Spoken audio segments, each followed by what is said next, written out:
What? What? Just a minute. Just a minute.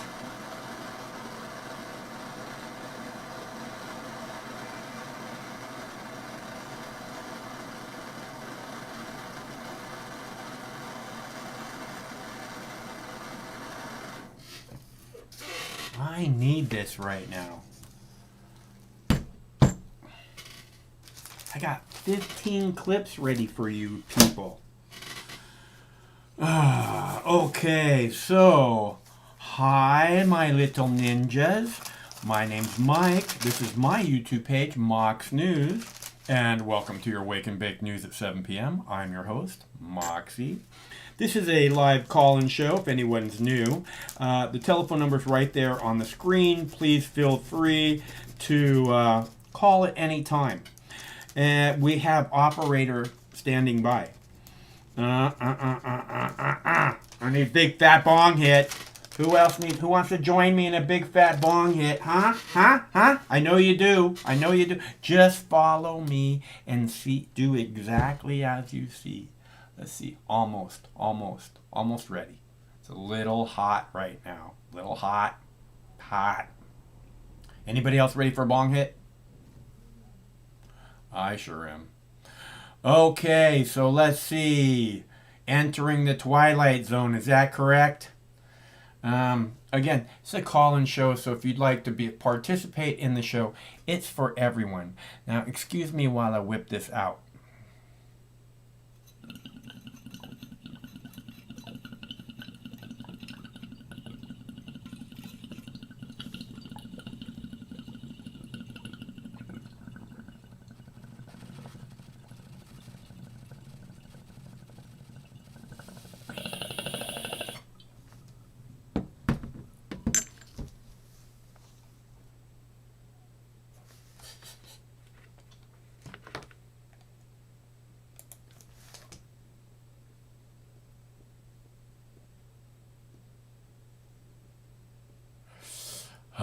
I'm feeling much better now. This strain is called Sleestack. What was the name of that show that the Sleestack used to be on? Was it Land of the Lost? Is that right? Land of the Lost? I think it was Land of the Lost. I think that's Hanna-Barbera. That was a crazy show. Before its time, those people were visionary. So, So, where are we going tonight? Let's see. I have videos of police officers abusing people. I have videos. I have all kinds of videos this evening. So, I'm here to take phone calls and interact with you guys, you all.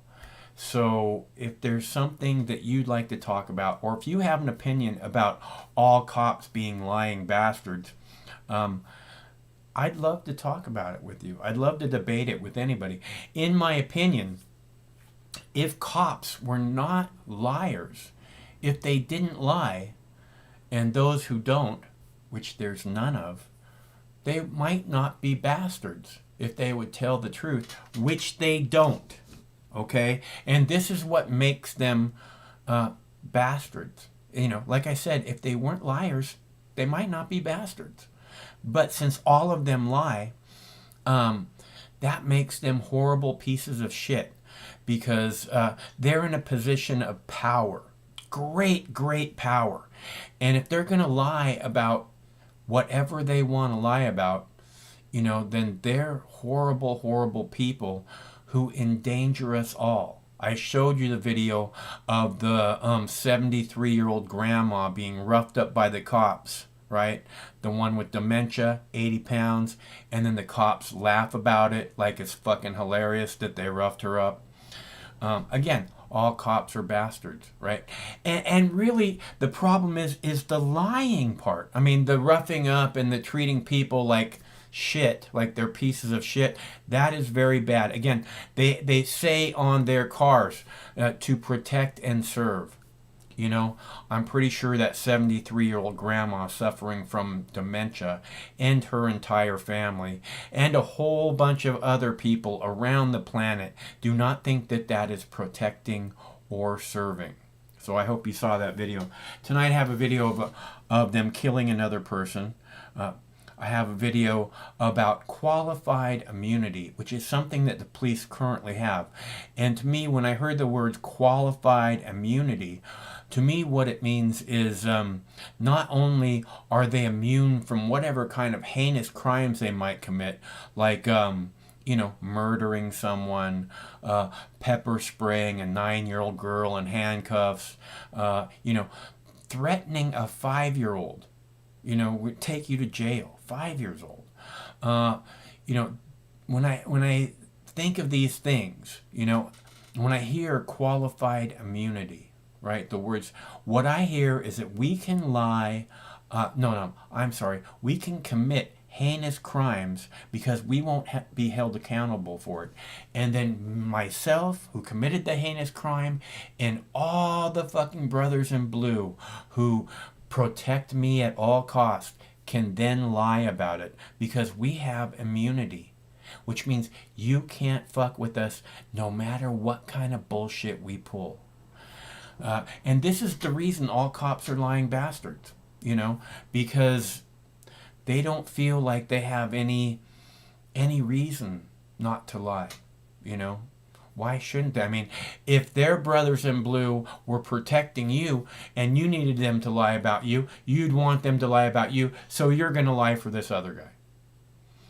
Instead of protecting the community. Because when you lie for a piece of shit cop, if you're a piece of shit cop that lies for another piece of shit cop, what happens is you're protecting people that are a threat to your community, to our community. And the cops live there too. I remember a few years back when some Bellevue piece of shit cops, Bellevue's up in upper crust neighborhood, very expensive.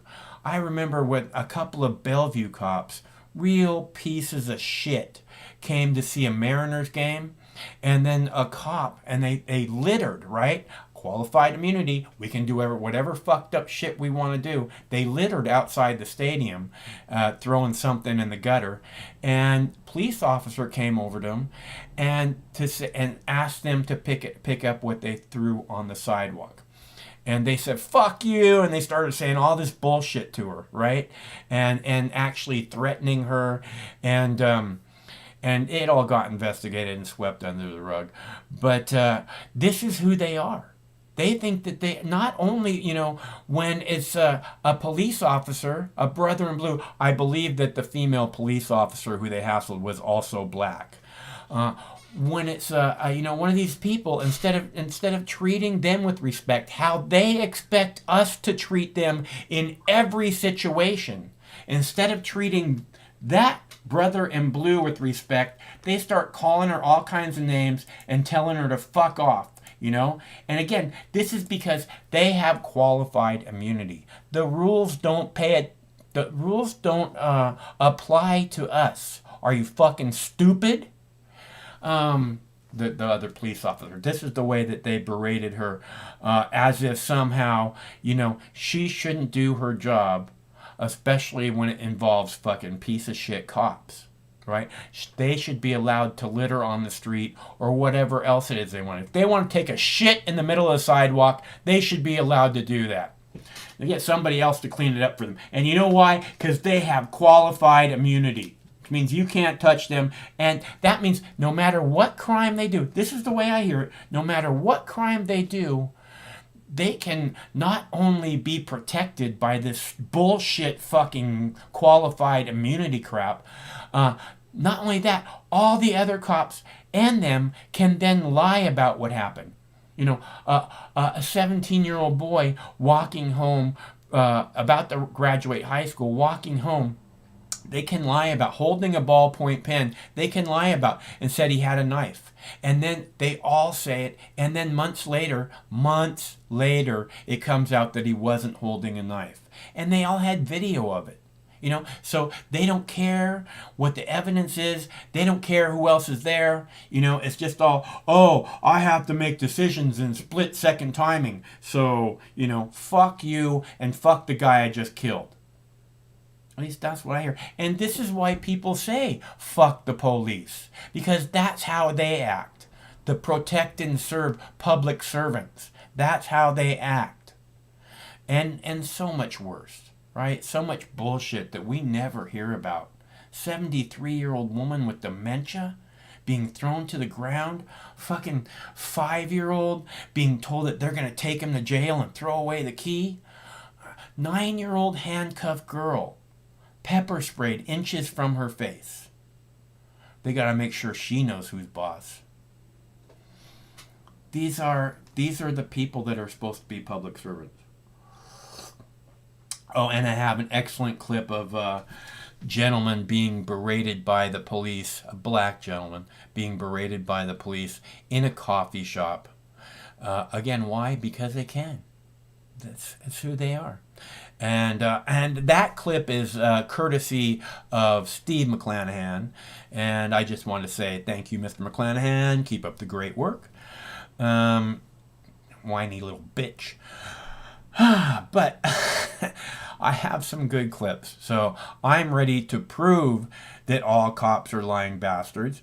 And I'd love to have a discussion with anyone who thinks otherwise.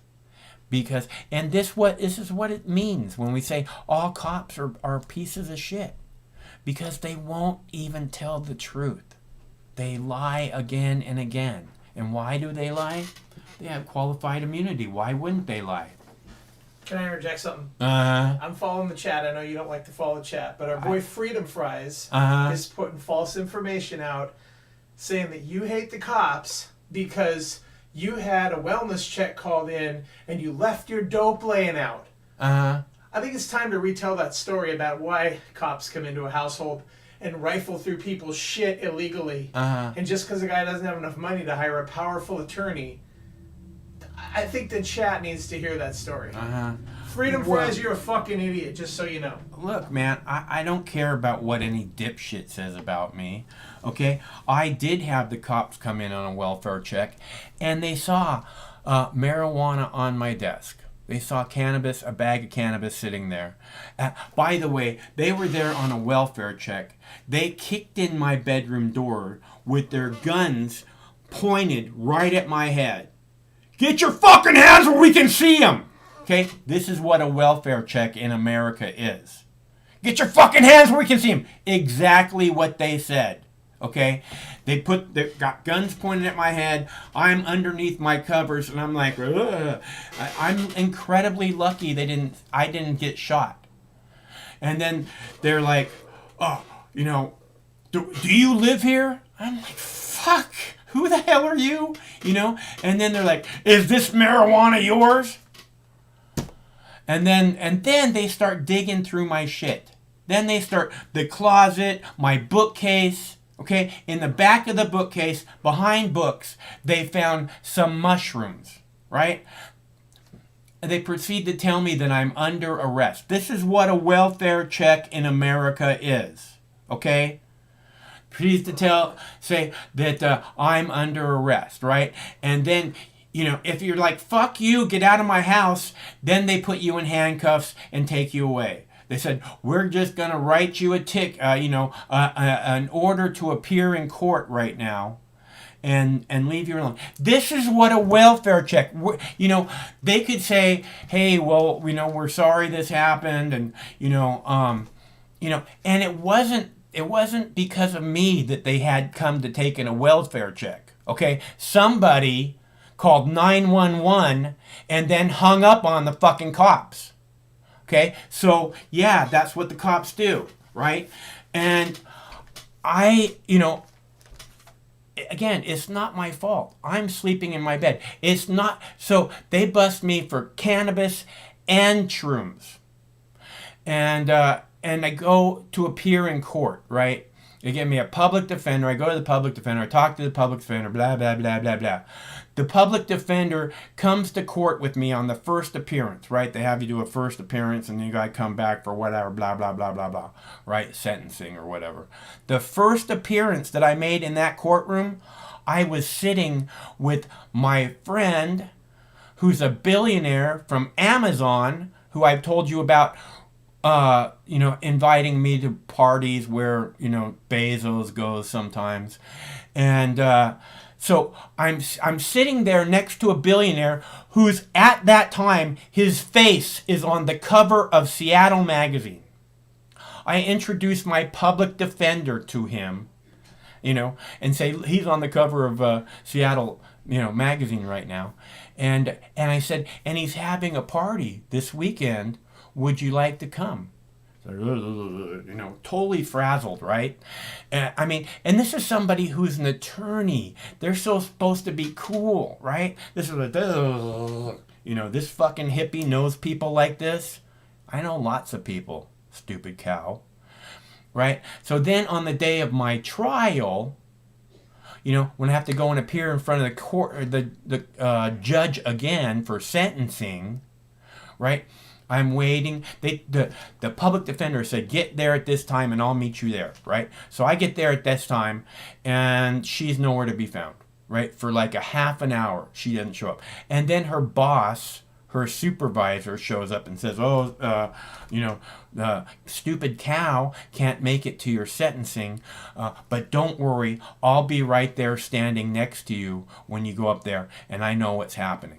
So I wait, and I'll be right back. And she leaves, and then I go into the courtroom, and I sit there waiting, and they come back, and they're like, Mr. Blah, blah, blah, come up to the stand. And I was like, looking around for my defender. And then they're like, oh, well, his defense, public defender hasn't shown up.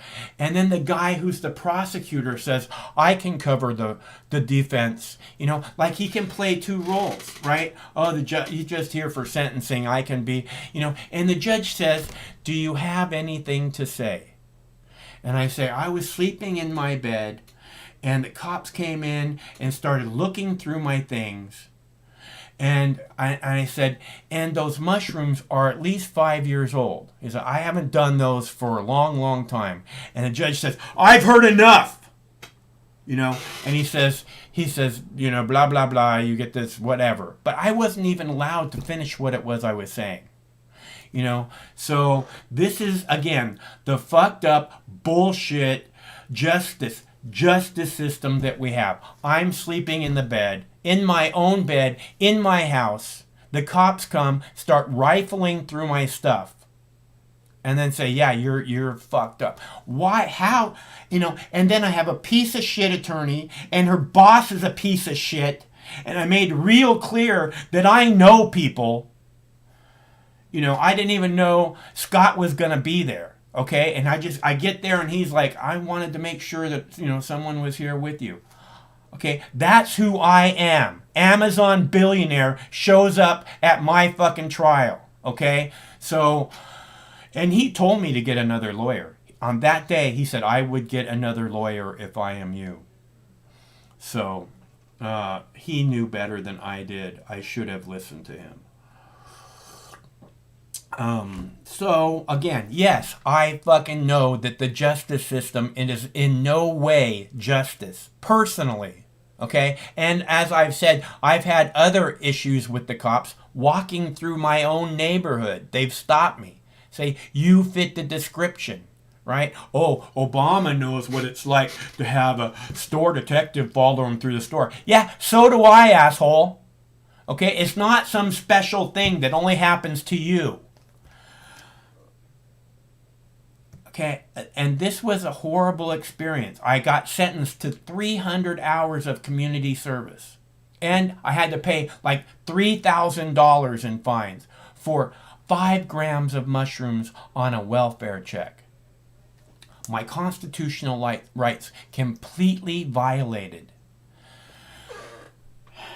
Right? We're supposed to have a Fourth Amendment. We don't have that anymore. So, again, yes, I have a problem with the justice system because it's utter bullshit. And if you don't have any money, they're going to do everything in their power to fuck you over, including the public defenders. Okay, again, $3,000 in fine, 300 hours of community service. Do you know what community service means? It means picking up human feces. That's what it means. When you have homeless people everywhere, that's what it means. Picking up human feces. Okay? Completely fucking disgusting. And again, not justice in any way. I wasn't hurting anyone. I was lying in my bed. I wasn't selling drugs to anybody. I was sleeping in my bed. You know, again, the mushrooms are 5 years old. There's 5 fucking grams of mushrooms all in one bag. You know, it's obvious I'm not fucking hurting anyone. It's not like I'm out on the freeway, out of my mind, tripping on mushrooms, dancing away. Life is fucking wonderful. I'm not doing that. I was sleeping in my bed. There is no justice in this country. Okay? And yeah, I have a problem with what happened to me. I also have a problem with what is happening to people back and forth across the country, day in, day out, every hour on the hour, hundreds and hundreds, if not thousands of people, every hour on the hour, fucked over by piece of shit cops and our bullshit justice system. And because someone can't pull their head out of their ass far enough to see that is not my fault. Because I've done everything in my power to help you pull your fucking head out of your ass. Haven't I? Not you guys. Not you. Not my little ninjas. I just try and have a conversation with you. But some dipshit who has freedom in their name, yeah, bring it on. Dipshit, I'll be happy to tell you all about lying fucking piece of shit cops. Okay? Because you know, and I know, they're all lying piece of shit cops. Because if you don't mind someone lying, especially when it comes to justice in this country, when it comes to policing in this country, you don't even begin to understand what you're saying. Okay? If you think cops who lie are good people, are good police officers, are the ones that you want policing your neighborhood, you're a fucking idiot. Okay? Cops who lie, which they all do. And you know why I hate lying so much? I hate people who lie to me. You know why I hate that? Is because when someone looks you in the eyes and lies to you, it means they think you're fucking stupid. And that you can't see through their bullshit lies. Okay? So, yeah. That's where I'm coming from. In case anybody's wondering. I do have a major problem with piece of shit cops. Which they all are. Because they liars. They're in this position of very powerful, very high powerful position, right? Where a lot of people are in their care and they can hurt a lot of people. And all the cops know which cops are going to go out and hurt people today. They all know which ones they are. And again, they lie and protect those people, and that's what makes them all cops lying bastards. And that should make you all want to say, fuck the police, in case anybody's wondering. Hi, Jackie Cat. I'm glad you got your package. Let me know if you need some more stickers. If anybody else wants some stickers, let Craig know, and we'll ship some out to you. We got Mox News stickers, nice vinyl stickers. We'll even throw in a couple of Mox News business cards, right? Mox News business card. Knowledge is free. That's what it's always been about on Mox News. Not wasting your time and making sure you know what happened today that was something we might want to talk about and understand a little better. Might even throw in some My Cock for President postcards. Would you like a My Cock for President postcard? All you got to do is let Craig know. And tomorrow night, by the way, is live show number 400. So, I guess we're going to do a giveaway. We're going to give away a Domino's gift card. So, I know you all love pizza. So tomorrow night, Domino's gift card giveaway on our 400th live show. That's Craig's calculations. He's pretty good at calculating things. So,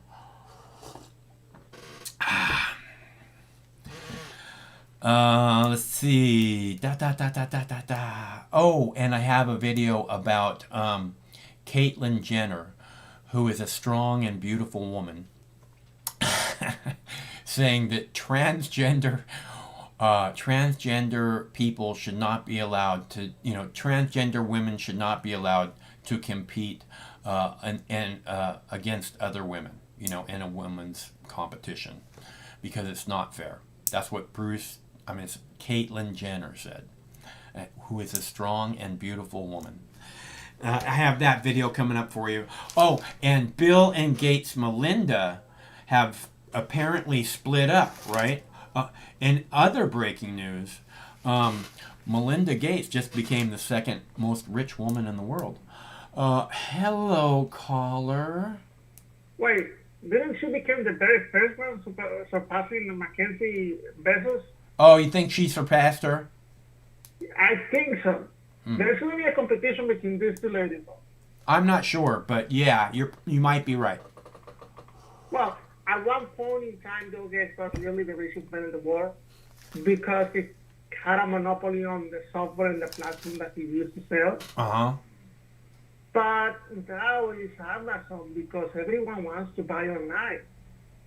And plus, okay, this is what I heard when I was in business school. Actually, Amazon, the e-commerce site, is subsidized by Amazon Web Services, which is like a hosting server farm platform on Amazon. Yeah. So all those data centers and all those websites they use, they're hosted in Amazon servers for redundancy because you don't want to have your own server at your own home. So you go and put it in a data center. By the way, the CIA has a huge contract with Amazon to keep their servers or to keep their stuff on their servers.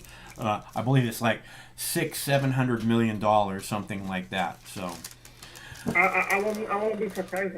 Like this is not like recently the Microsoft won a contract with the Department of Defense as well to have their own like cloud service with Azure, which is like the cloud platform of Amazon, of Microsoft.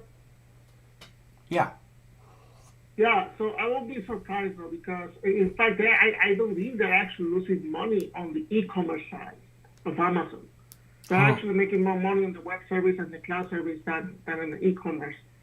It's like Walmart though. Like Walmart subsidizes the prices of a lot of things to lose money on purpose so you can buy other things inside the store and make money out of that. That's why they're like raining cash all the time. Do you think all cops are liars? No. No, really. But I think that there's always going to be the bad apples on the whole. So you don't think that all cops lie then? No. Huh. I feel like there's a moral compass that a lot of people have to join the force. And a lot of those people who are in the force, they do it because they actually have a sense of duty and they have a high moral compass. But not because they want to get a paycheck. But most of the time. There's always going to be those people who want to explode the system or want to get a paycheck. But I mean, there's only the few out of the many, because the many, I feel like the many, they actually doing it because they have this sense of pride and sense of business. It's like soldiers and soldiers' families. I think when they go in, they might have that. But if they protect cops that they know are bad, do they still have a strong sense of moral purpose? If they protect, I see the cops. I see the cops lying about a 17-year-old boy holding a ballpoint pen and saying that it was a knife for months and months and months. This was a local story, right? Tommy Lee, And, they lied for months and months and months about this. So I'm asking you, even if they don't lie, if they somehow protect cops that they know are bad, does that still make them have a strong moral compass? No, because that violates that moral compass. So And usually the people who they don't have. Knowing what you just said, that they don't have a moral compass, a strong moral compass, if they're protecting bad cops, then do you think that there's some police departments that don't have bad cops? Do you think the Seattle Police Department doesn't have bad cops? No, but you know what I think is happening now? Okay, That wait. Okay, you think that the Seattle Police Department does have bad cops? Is that correct? some of it. Okay, No. and which means that all the other police officers protect those bad cops. So, by your standard, is it they don't have any moral compass, right? Okay. Not necessarily much. What? Okay, let me rephrase what I'm trying to say.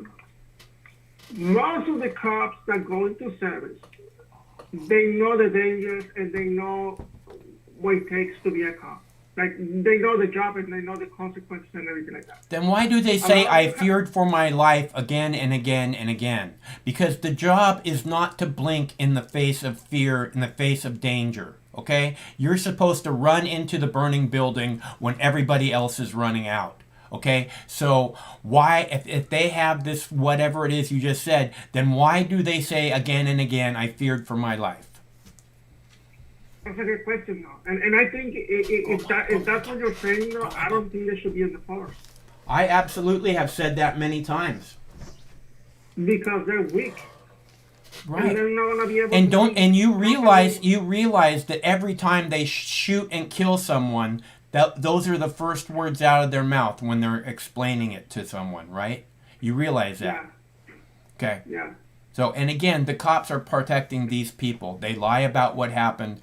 There just are, if they all lie, which they all do, then they're not good people. And they should not be in such a high position of power where they could go around hurting people and then have some bullshit qualified immunity. Yes. But Bob, you are oversimplifying everything, though. Yes, the bad aspects of the cops, there are bad elements, but at the same time, there are certain aspects within the system, within the bureaucracy of the cops that are bad. Yes, there should be transparency, and a lot of the protection that they receive from unions has to be more scrutinized, though, because some cops they get away because of the unions. And I understand the concept of a union at all is to protect on a collective manner the rights of the workers, but sometimes those protections go, or they're overreaching, though, to the point that it pretty much leave them immune to any type of wrongdoing. So. Again, they're protecting bad cops, Manny. That's what I hear you saying. Okay, and if they're doing that, that means that they're all bad cops. Okay, which makes it so that we're fucked, and we have to get a better justice system than that. You're being absolutely nuts, and that's not fair, because you know how complicated things are, and I don't think we should be like black and white when it comes to that. No, what we should be is people in such a high position of power, cops, politicians, other people, priests, whatever. Those people should be held to a higher standard than No, they are not. I just was talking about qualified immunity. They can get away with any fucking crime and then lie about it, and they have immunity for doing that. You know what the word immunity means, right? Yeah, an absolute shield against any wrongdoing. It means they can get away with anything. Yeah. It's a legal protection where they can get away for any crime, kind of like a Fifth Amendment type of thing. But this is more like to protect themselves in case from any lawsuits or any. I don't know. I feel like if they don't have the immunity, they'll be submitted to a lot of civil lawsuits all the time, whether or not they were right or wrong. And you know how the jury system works. The jury system works it's supposed to be based on facts and not on feelings. But lately, the jury system is being based on feelings. So I think that type of immunity really helps the cops to protect against, I don't know, the tyranny of the majority. Manny, I may be simplifying it, but you seem to be, again, willing to give them the benefit of the doubt. And which I do. Yeah, I know. I just said that. I just said that. Okay, it's obvious. Okay, and you've watched the cops hurt people again and again and again, and you're saying that they deserve the benefit of the doubt. Okay, everyone deserves the benefit of the doubt. Right, but cops don't give you that. Cops do not give you that. The people they murder, they don't give them that. They're fucking criminals, and the neighborhood's better off with them dead. Okay, you don't get the benefit of a doubt when it comes to the cops. Okay, so why should they? Again, we have to hold the people that are in positions of power, especially at such high positions, to a higher standard. And some bullshit about qualified immunity is the exact opposite of holding them to a higher standard. Okay? I got to have a break, Manny. It's good to hear from you. I'll talk to you soon, okay? No, take it easy. Okay, bye. Again, I'm not here to play games. I'm not mean. I'd be more than happy to talk to you. But we need to stick on, I ask you a question and you say yes. If cops are protecting bad cops, then yeah, they don't have a moral compass. We watch every cop around the country protect every other cop, knowing full well that they're bad cops, knowing full well that they're lying. Okay? Which means none of them have any moral compass, and they're all lying bastards. So we're clear. Okay, now I have a wonderful clip here. Not so wonderful. From Steve McClanahan. Excellent work, Steve. I hope you'll send in a lot more clips like this. So I am going to go heat up my tea, and I think this is a very important clip to see. So please take your time and check it out and think about what's going on here. A Vandergrift police officer is under fire for this video that's now gone viral. It shows him confronting a black man at a local restaurant, but not telling him why. Viewers sent us this video earlier today, and since then, we have been calling and emailing Vandergrift police and council members for a response, and we have yet to hear back. But the man in that video told Channel 11 Shelley Bortz he believes he was racially profiled. Ryan, the man tells me he never did find out why police came to that restaurant this morning. He says he was the only black man in there and the only person the officer approached. Well, because I got called here for you. For what? What did I do? Do you have any ID on you? No, I don't have to give you No, ID, you do sir. have to. For what, sir? What did I do, sir? You do. What did I do, sir? God, send me another unit. It's a video that's gone viral in just a matter of hours. The clips were filmed by Marcus Townsend and shows an interaction between him and a Vandergrift police officer this morning inside a restaurant. The video, shared more than 1,000 times on social media, has sparked intense criticism and accusations of racial discrimination. Townsend says the officer walked up and started asking questions about his girlfriend's service dog. He had just came in, just had a problem with the dog at first. He didn't want the dog in there. He wanted to see service papers, and we don't carry service papers. It's just not necessary. The 20-year-old and his girlfriend had just sat down at G&G restaurant. Not wanting to cause a problem, Townsend tells me he asked his girlfriend to take the dog home while he stayed to sort things out. He says that's when the situation escalated. Whenever the dog went home, that's whenever I pulled my phone out, because he started talking about, well, I'm over here, you were smoking dope outside the restaurant. I was like, no, I wasn't smoking. I just came in here to eat. Townsend can be heard on the video repeatedly asking the officer what he did. What did I do, sir? You do. What did I do, sir? When the officer started getting more aggressive, according to Townsend, he finally showed him his ID. But Townsend tells me that wasn't good enough. Get up and go outside. I'm asking you what crime Get I up and committed. go outside. Sir, I'm asking you what. I got called here for you, and I'm asking your identification. Sir, what Get up did and you go do? outside. When I got outside, he sat me down, basically wanted to run a criminal background, wanted to see if I had warrants. When the officer found out Townsend was clear, he still ordered him off the property, stating the manager didn't want him there. Townsend went back to the restaurant 40 minutes later, where the manager welcomed him, even snapping this picture with him. I don't think it would have been the same if I was white, if I didn't have the dreadlocks, tattoos. After speaking with Townsend, I went to the Vandergrift Police Department to ask about this incident. I was told the chief wouldn't be in until Monday and that he's the only person allowed to give a statement. We also sent emails to the officer involved and the borough council, but have not heard back. I talked to the owners of G&G Restaurant off camera, and they tell me they had no idea what was going on or why police were called to their business. They reiterated that they never asked Townsend to leave, and they said he's welcome there anytime. I'm Shelley Bortz for Channel 11 News. All right, see, you guys see what it is I'm talking about. I'm sorry. My little ninjas, you see what it is I'm talking about. I'm talking about these people acting like they don't have to have the slightest amount of respect for you. How that is to protect and serve, I'll never know. And again, it's not just this gentleman with his wife, with the service dog, girlfriend, whatever it was. Not just him, right?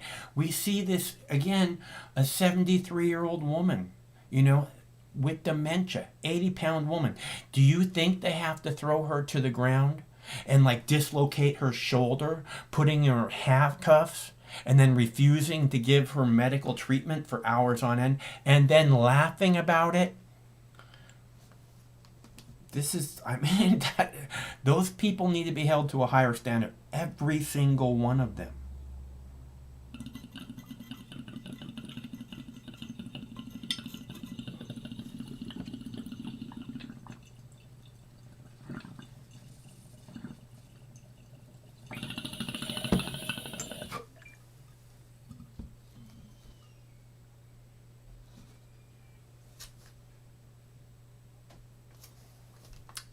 And they need to be held to a higher standard, just like other people, like I was saying, like politicians, priests, doctors. If it's found that they're lying to us, they should be again held to a higher standard. Some doctor lying to you should immediately have their license pulled, at the very least, right?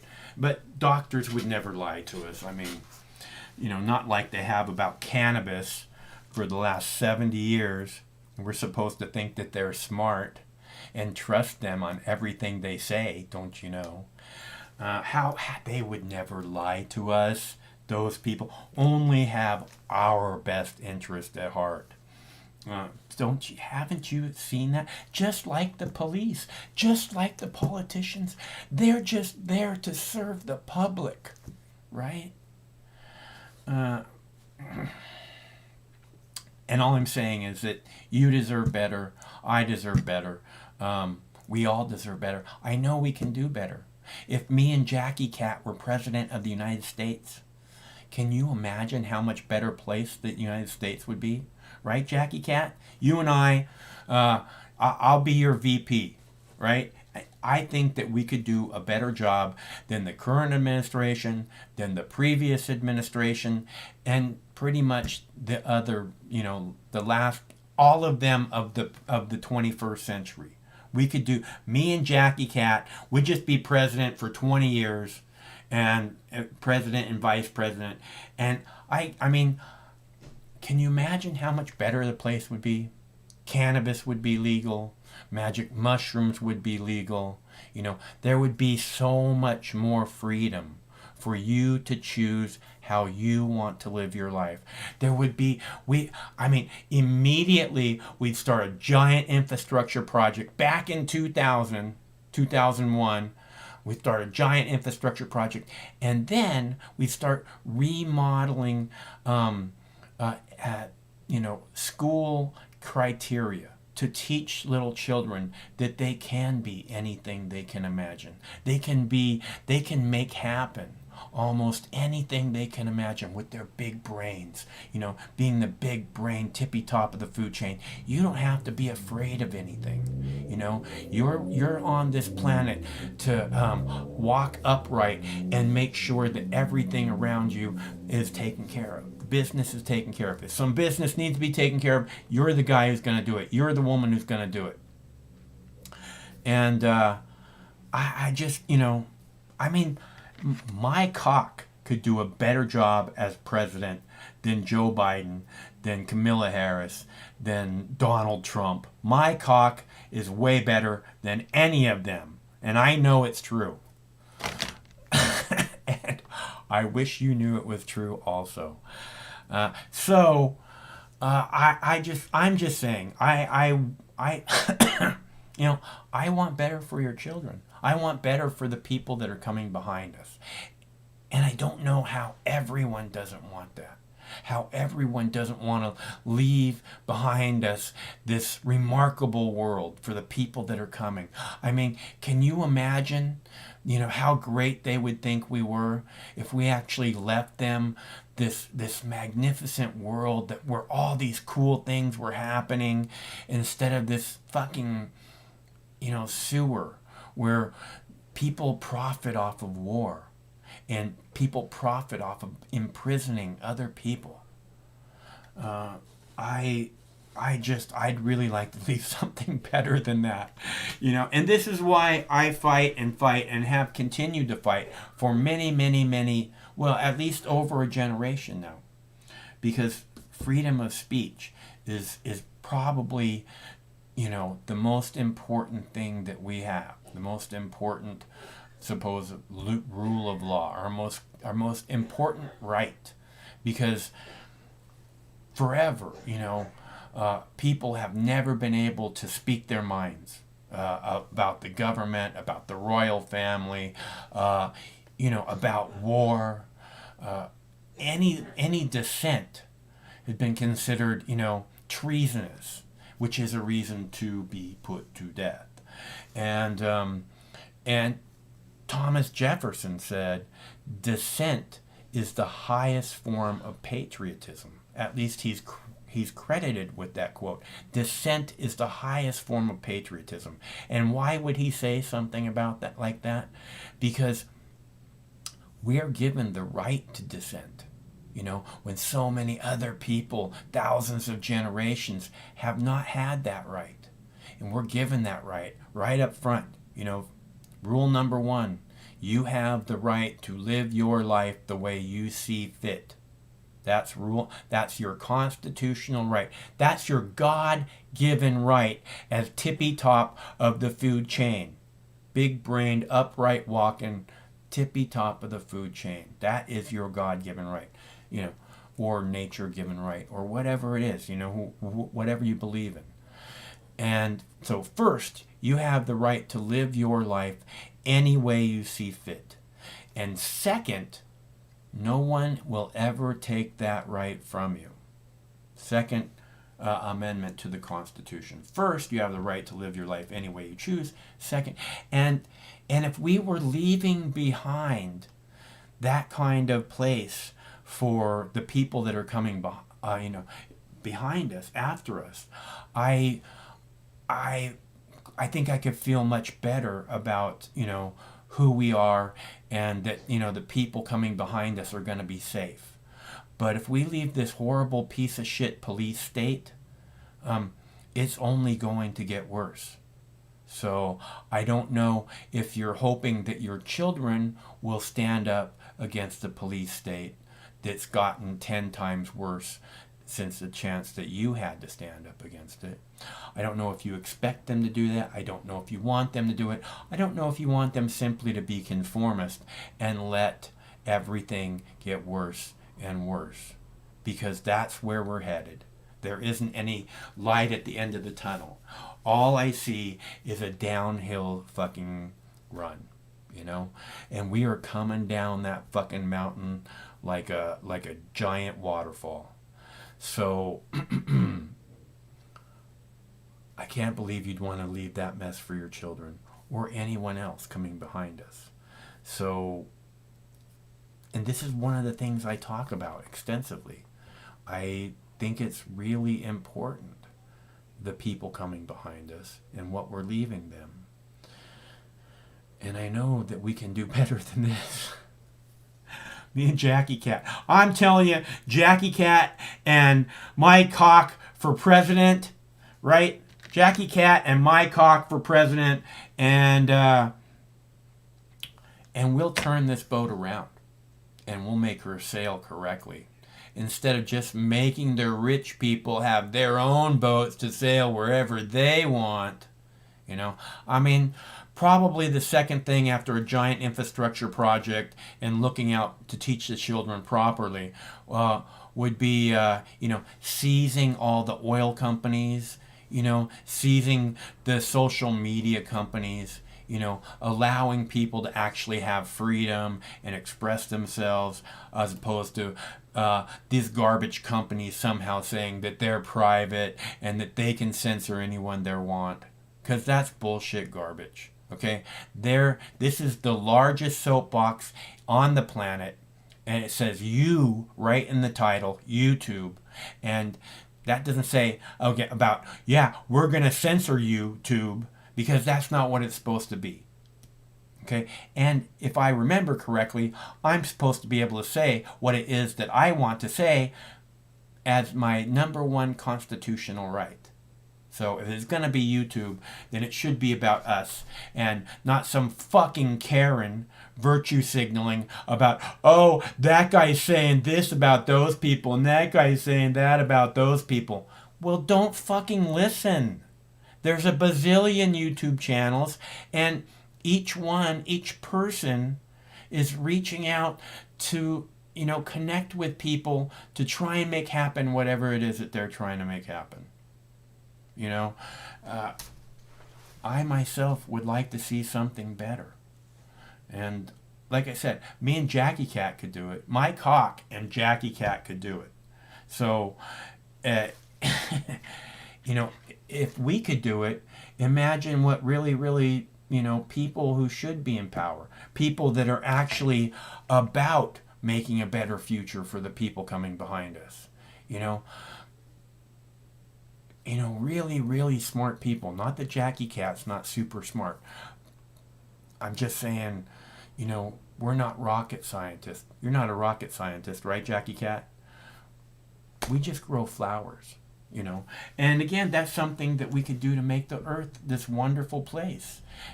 And make your children so much smarter, is to teach them how to grow vegetables, grow this, grow that, they'd be so much more ahead of the game than I think what kind of education people are getting now. It needs to be a lot more simple and straightforward, and something the kids can really get into, as opposed to it being like this drag where everybody's like, oh, gotta do this, oh, we gotta do that, and all they can focus on is their friends, because that's all that makes them happy.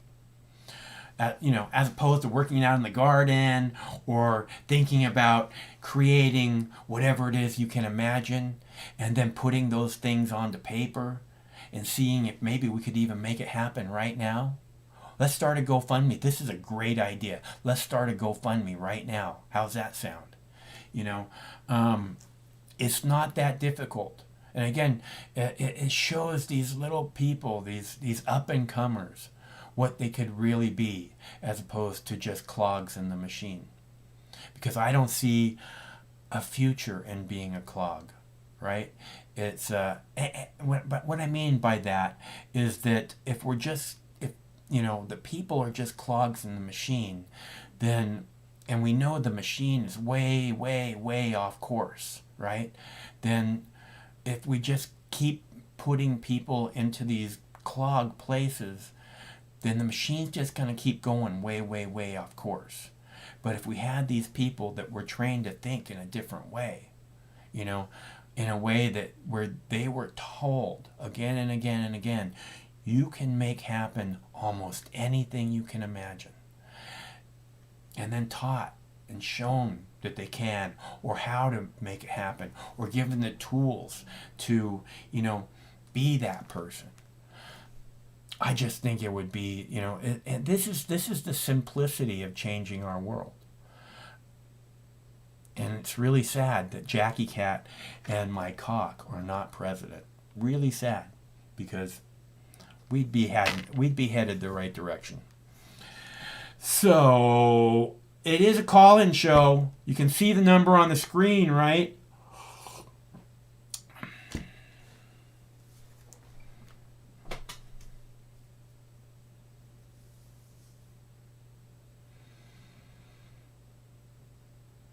I don't really pay attention to the chat, so you guys know.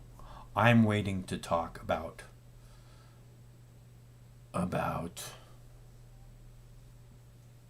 I'm waiting to talk to people on the phone. That's what I would like to do.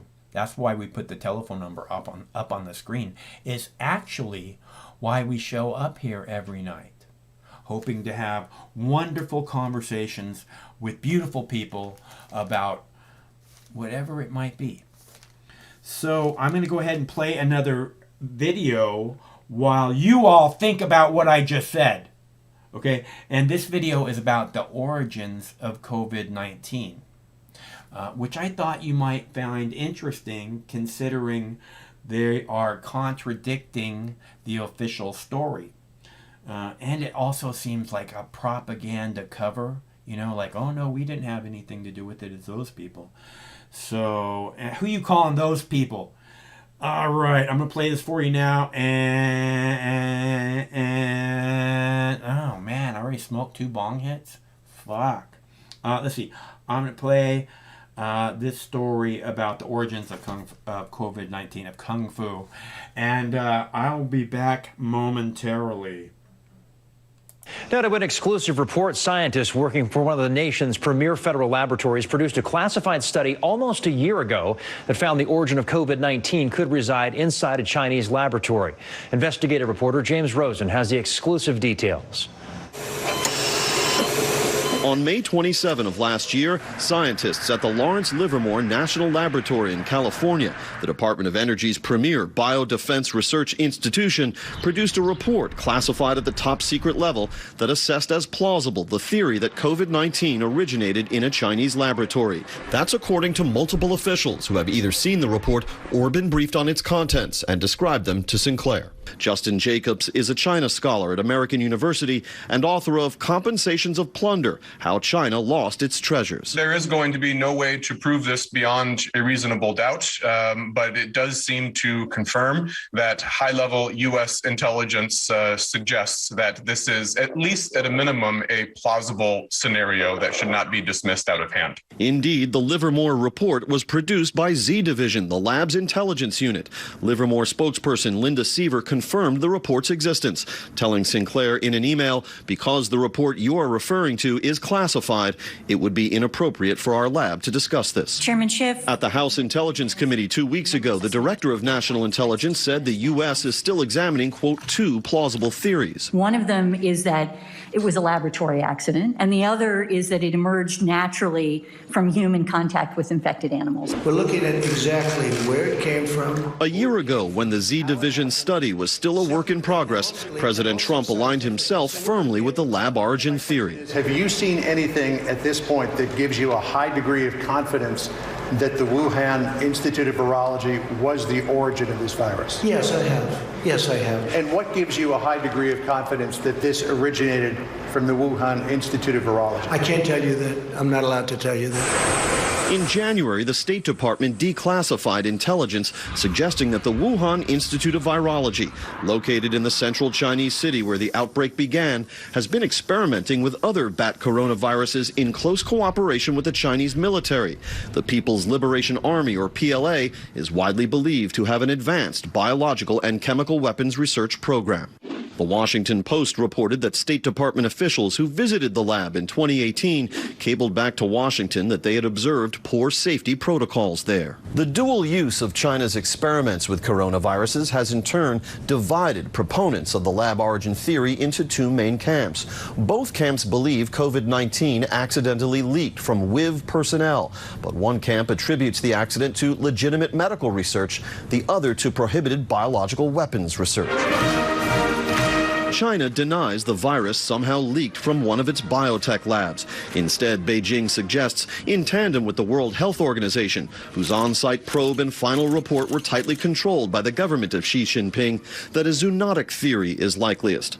This theory holds the virus leaped from a bat to a human, or went through an intermediate host, such as another animal, at one of the so-called wet food markets in Wuhan, where many early cases were traced. The joint WHO-China team, however, acknowledged it could find no intermediate host. Dozens of thousands of animals were tested and all negative. Asked about the Z Division report, Republican Congressman Michael McCall of Texas, ranking member on the Foreign Affairs Committee, declined to comment on classified material, but said in a statement to Sinclair, this is why it's crucial the World Health Organization conduct an independent investigation, not one that is tainted by the Chinese Communist Party's malign influence. On Capitol Hill, James Rosen. And that brings us to our question of the day. Do you think the government has been transparent about the origins of the coronavirus? So far, most voters say yes, 38% say no, 4% say not sure. You can too weigh in. Just head to our website, comeonnews.com, click on the question of the day under the news tab.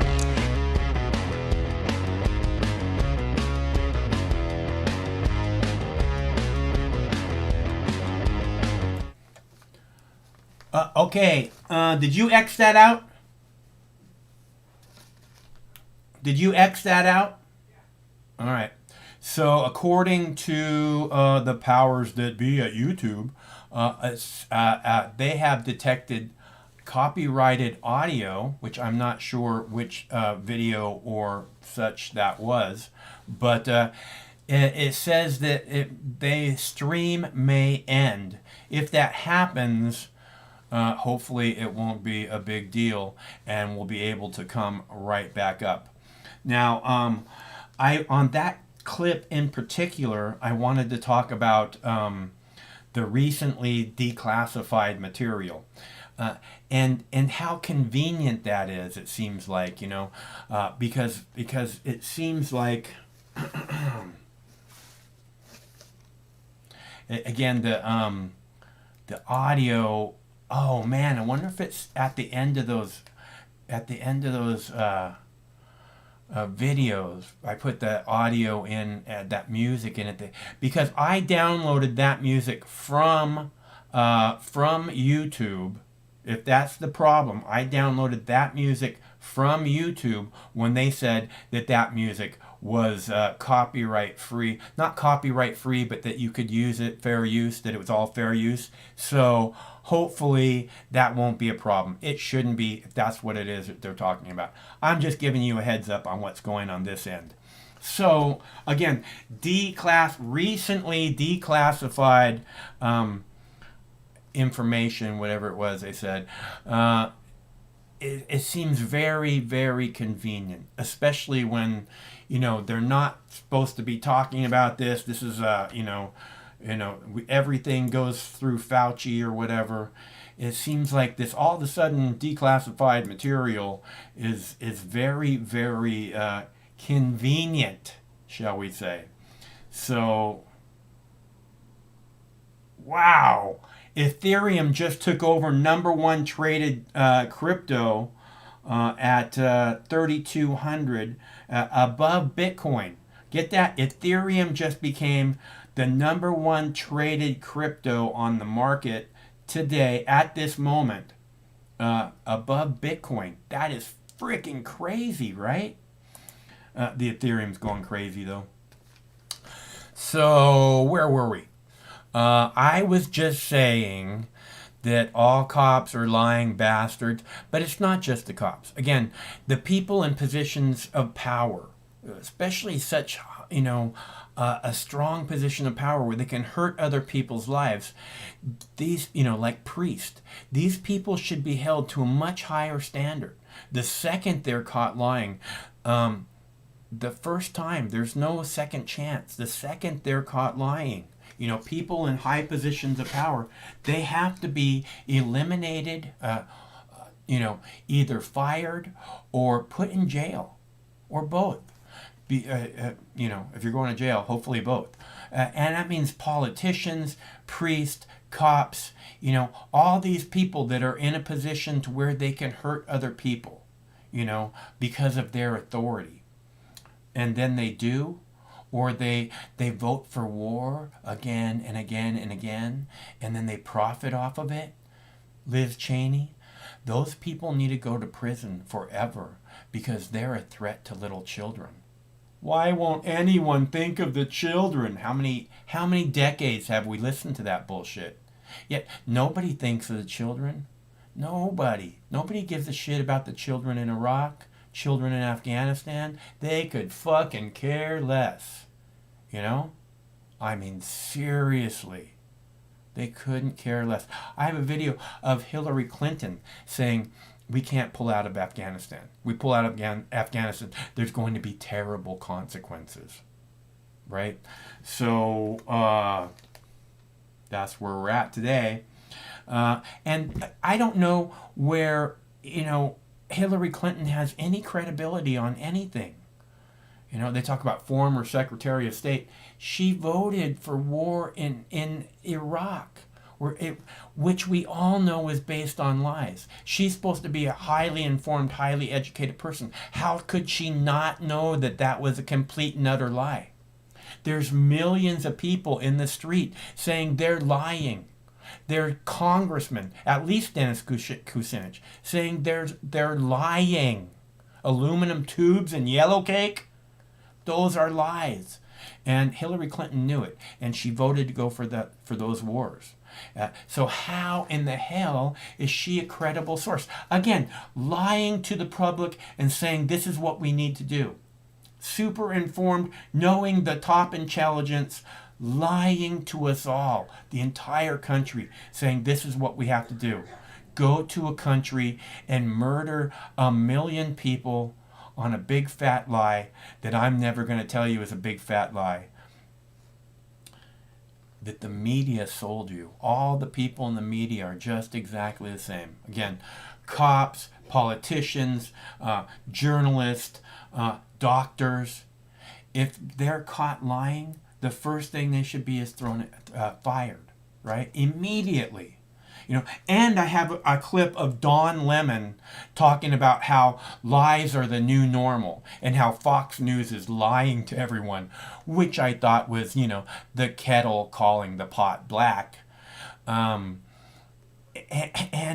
it's disgusting, because this is, again, they're in high positions of power where if they don't tell you what the truth is, they can hurt you. That's why they're supposed to be investigative journalists, so that they know what's happening. So we don't, we don't know the origins of COVID. Oh, this is the real origins of COVID. Hello, caller. Hey, Mark. How's it going? Okay. So, back to the COVID theory, though. I mean, I tend to agree with the findings, though, even though it sounds a little bit conspiratorial, though. What? Because of the findings about where the COVID might be originated, though.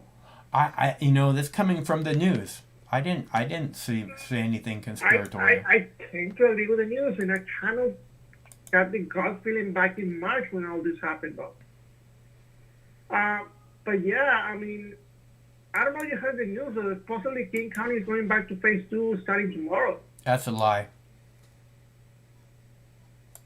It was in Seattle Times, and no, it's not going to happen, is what I mean. They're using this lie to threaten people to get the vaccine. I see your point. I already got my vaccine, though. I got my 2 shots. Oh, good. I got the Pfizer one. Yeah, I don't know anything about it. I'm not getting the shots.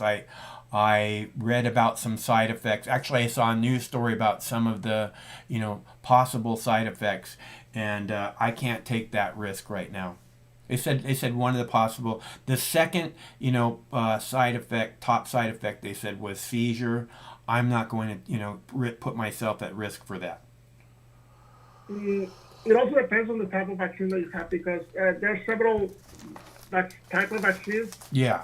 That's the mRNA vaccine. Yeah, mRNA. Like Pfizer and the Moderna. Yeah, that's Pfizer and that's Moderna. And then there's the other one, the adenovirus, which is basically used for most of the vaccines nowadays, even the flu vaccine. Uh-huh. So the adenovirus is just a vector, it's like just a vehicle to host the dead virus. But apparently the adenovirus vaccine, which is like the Johnson & Johnson and the AstraZeneca one. I don't, hey, you know what, Manny? I don't want to talk about the vaccines and COVID, really. I was just playing this video because it seems like what you're saying is that they're saying this one day and they're saying another thing another day. And, it'd be nice if they could just, get their story straight. So, but I don't want to talk about that because that's the kind of thing that they kicked us off the other day for. So, Really? Oh, okay. Yeah. Oh, that's the other thing, though. A lot of the things what YouTube does. Have you ever used the app Shazam before? Have I ever what? Use the application Shazam on your phone? I have never owned a cell phone, but I have seen Craig use the Shazam app before. Imagine that being used on all the YouTube videos all the time. That's how they detect the copyright infringement. Yeah. Yeah.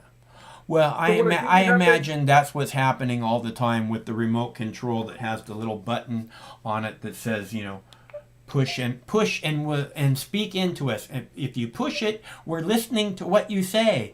But if you don't push it, we would never listen then. So I see that as the same way, the same thing where you're talking about picking up copyright and stuff, So what I think it happens, Max, is that is one of your clips or one of your even the news clip, though, because apparently they have been using that a lot, though. Like if you wanna, people have uploaded entire episodes of like the Tucker Carlson show or like I don't know, CNN shows or even clips of pundits talking to each other, though, and suddenly they got struck with a copyright infringement, though. I think they do that with most of the clips, though. So I'm guessing they're using WGA in America's Sinclair's news channel, right? So maybe that's what they're doing. They're copywriting that right now as well. No, so I'm pretty sure it's the music. Maybe that's a good point. Maybe it's the music. I'm pretty sure it's just little clips at the end, and it's because it's happened now 3 times on 3 different videos, and in the past I haven't been putting music at the end, and somehow they're not seeing that it's their own music that I downloaded from YouTube as a fair use music. So I don't know why they're not being like that, but whatever. I don't know. Maybe it's the actual music that they finally copyrighted, though, because it takes a while for a copyright to be right. It takes a while, but then you don't post it as fair use music before you get your copyright. You wait till you get your copyright. Otherwise, everybody's going to use your great music that nobody's ever heard before, except for you posted it as fair use. You know what I'm saying? Yeah. It's a complicated business, Max. And I understand why they're doing it, though, because they want to avoid any lawsuits, like the infamous Viacom lawsuits on YouTube, because people were posting MTV clips. This is back in 2008, 2009, when Viacom sued YouTube because they were putting a lot of their MTV clips online. And I mean, and now not just MTV clips, they were putting South Park episodes, they were putting The Daily Show when that was big. The Colbert Report when that was big, so I can see what they're doing, and they're just protecting their butts, but at the same time, people are end up losing. All right, Manny. Thanks for calling back. It's always good to hear from you. All right, Mark. Take it easy. Okay, bye. That's our buddy, man. He used to be in Seattle, but he moved to Eastern Washington, so I don't know if he moved there for a job or if he's just trying to get away from the city. The city can be a little overwhelming for some people, if you're not used to city life especially. So let's see. Cops kill a man. Lemon tells lies are the new normal. He says that Fox News is just full of lies and they're lying liars. And I thought it was funny. Hillary Clinton. Oh, dark web. Busting pedos. Big pedo bust on the dark web, which I thought you might want to see. Oh, Bill and Melinda Gates split up. Did I tell you that?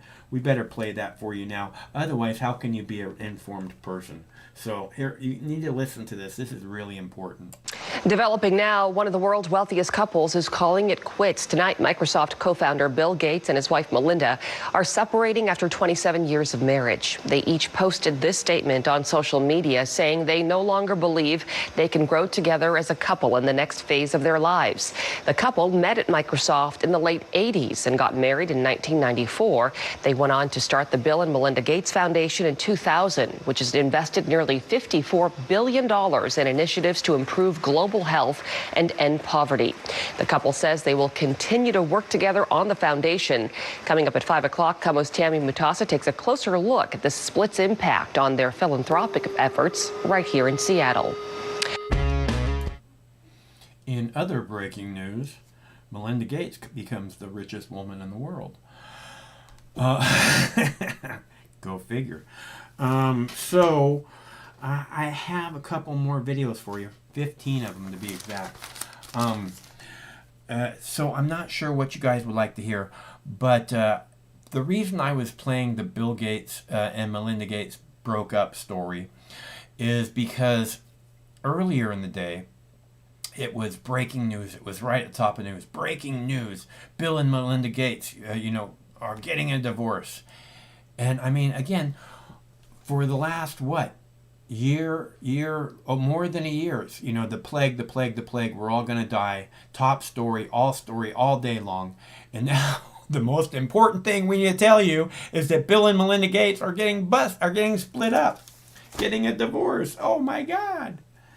How can this be? Why won't anyone think of the children? So this is the world we live in. And I know that we can do better. I also have a video about them talking about a microwave type weapon that's being used on people, supposedly, that fucks with their brain. And all I could think was, the police, our local police have similar weapons. If you guys don't know it, it's called an LRAD, LRAD. And if you don't know about that weapon, you should look it up, because this is the kind of things that your tax dollars are being spent on, specifically to fuck with you and your children, and your children's children. Again, as I keep saying, which is really unfortunate, because I would like to change things, but I know it's never going to change. And that's just sad. So I'm going to play another video about qualified immunity. Okay, I was talking about qualified immunity a minute ago. And again, this is why cops lie. I think this is why all cops lie. Is because they're protected by this qualified immunity. To me, what that means, when I hear those words, and you should listen for them, because you'll hear it a lot in these stories where cops kill people. When I hear qualified immunity, what that means to me is that we can commit horrible crimes, murder someone with their hands up, not holding a gun, holding a pen, shoot them in the back, and then lie about it. Tommy Lee was shot 3 times in the back. 17-year-old walking home about to graduate high school, holding a pen in his hand. 3 times in the back. And then the cops lied that he had a knife. Again, this is what qualified immunity means. When I hear it, it means we can murder you, we can murder your child, shoot him in the back, and then lie about it, because we have qualified immunity, so you're not going to fucking bust us on a lie. We can lie about it. And not only can the person who shot him in the back say, I feared for my life, and then lie about the fact that he had a knife in his hand, because the only real acceptable reason to murder someone like that is because you feared for your life, according to the cops, which is why that's always the first thing that they say. That being said, this qualified immunity means not only can they murder someone and then lie about it, it also means that all of the other cops can lie to help them and protect the person who just murdered a 17-year-old by shooting him in the back 3 times. 17-year-old about to graduate, walking home from school. From what I understand, he was a very good student. And that's I can't believe that, you know, we don't want better than that. I mean, this is why I do shows like this, so that we can come to an understanding one way or another. Because if I'm wrong, you go ahead and tell me how. You know? You go ahead. That's why the number is right there on the screen. You guys can read the number, can't you? Is your cell phone video too small for you to be able to see the number? It's 805-669-6397. 805 Mox News. 805-669-6397. I'll say it again. No, I'm not going to do that. I'll say my cock for president again. My cock for president. Because my cock would never let you down. All right, so I better play a video because we got too many of them to play and we are running out of time here. Let's see. Cops, cops, cops, cops, cops. Ooh, qualified immunity. That's what I heard in this video. That was almost the only thing I took away from it.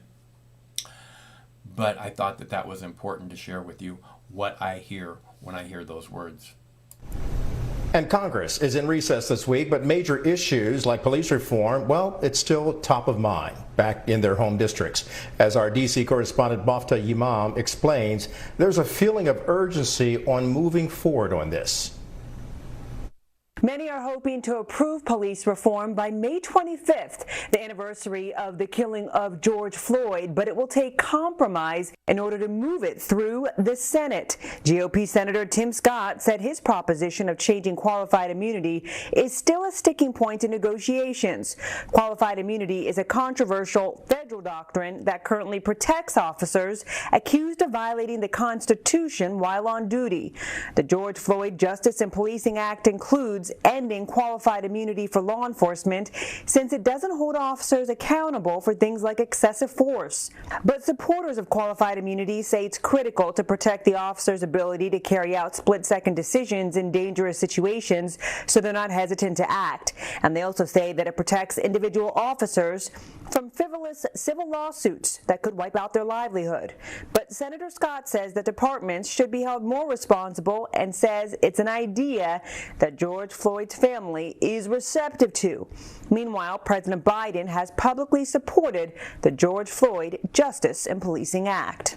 And the conviction of George Floyd's murderer is now our opportunity to make some real progress to restore the soul of this country. And we can do it.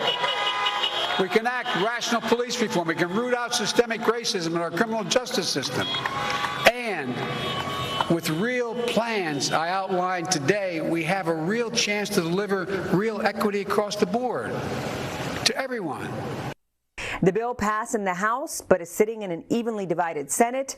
It also calls for national standards in policing and banning chokeholds.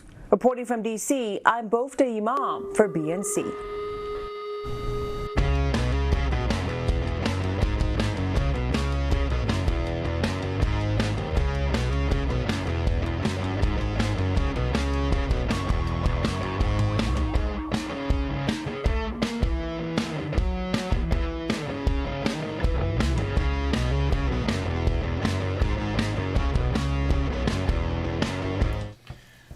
Okay, so I bet that copyrighted thing pops up again. Watch. It's done on every time when I let the music run there for a second. And again, what I hear when I hear the word qualified immunity is that not only can we kill someone, but also we can then lie about it. All of us, all the cops, which is just sad. Oh, and you guys remember the story that I showed a couple days ago, where there was a there was a person at the barista. There was a barista downtown, and the person working at the cash register refused to take their order, refused to serve the cops. Apparently, that person's been fired, and the cops are all standing out front like they did a good job getting rid of people like that in the picture. They're all posing for a fucking picture with big smiles on their face. I hope that store gets seriously boycotted because then all the cops can go and hang out there and see how much they like it.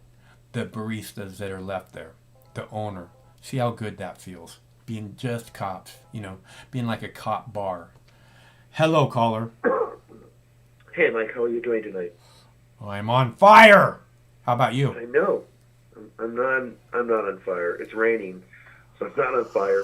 But I'm okay. I had a slow day today, but I'm doing fine. Are all cops bastards? Maybe a lot of them are. No, lying bastards. They're all liars. Okay. They're all liars, right? They all, I will say this, they all have the potential to lie and will lie if it benefits them, which I think is pretty much indicative of a lot of different groups of people in our culture. There was an article posted today at Mid-Press News by Chris Hedges, and he talks about this sadistic culture, like he's basically saying our culture is sadistic. And he does spend a lot of the time in his article talking about sadistic cops, but he also talks about like sadistic corporate executives.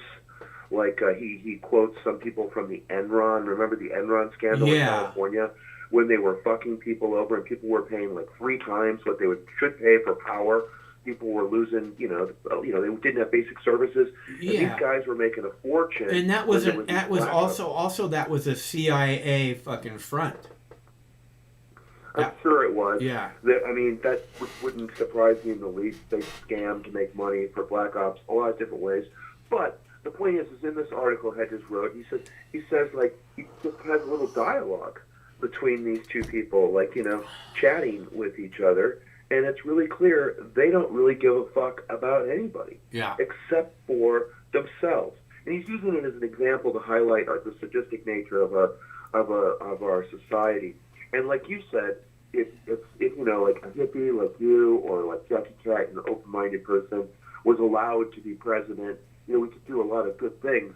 But we're not going to be able to do anything unless we change this basic consciousness amongst all people in society, I think. And part of it is people like to fucking be mean. You've seen it before, Mike. They'll just do vindictive things to other people for no fucking reason.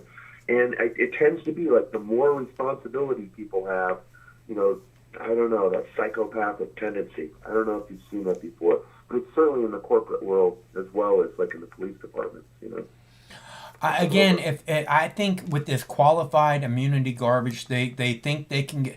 It's not just that they can get away with fucking over someone. It's that they can get away with lying about it then too. So they can beat the shit out of someone, and they have immunity from anybody fucking with them. And then they can lie about it, and everyone knows that they're lying.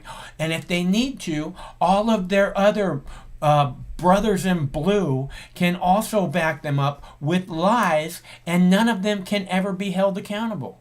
That's some bullshit. Very rarely are they held accountable. So there were 2 stories that I wanted to share with you tonight, and I did send a link to a video to the second story, but this is to Craig, but this is the first story. And this is kind of close to my heart because it happened in Cedar Rapids, Iowa, which is a city I lived in for almost 2.5 years. And this actually happened like about, 10 blocks away from where I lived. I lived in an African-American neighborhood. It was pretty much like the poor neighborhood of the city, and that's where this incident occurred. And this is from the Cedar Rapids newspaper, the Gazette, and this is what the article says. Mother of a teenager attacked by canine dog sues the Cedar Rapids Police Department for excessive force and racial discrimination. This just happened on April 30th. You said a canine dog. You mean canine police dog, right? That's right. Yeah. A black 13-year-old boy was attacked by a police dog without provocation or without any reason. And this is what happened. And this is according to the police report. It says, the report provided by Casper, Officer Trimble, who was named in the suit, was with a six-year-old police dog partner, Ace, and moving towards an alleyway directly behind an area where police had found one of the suspects hiding under a car. There was a stolen car or something somebody had reported. There was a large lot on 8th Street Northwest with chopped up tree branches from the storm. The police officer in the report said the dog started moving around a metal trailer out of his view. A short time later, he heard screaming and saw Ace the dog biting the upper arm of an individual partially hidden next to the logs.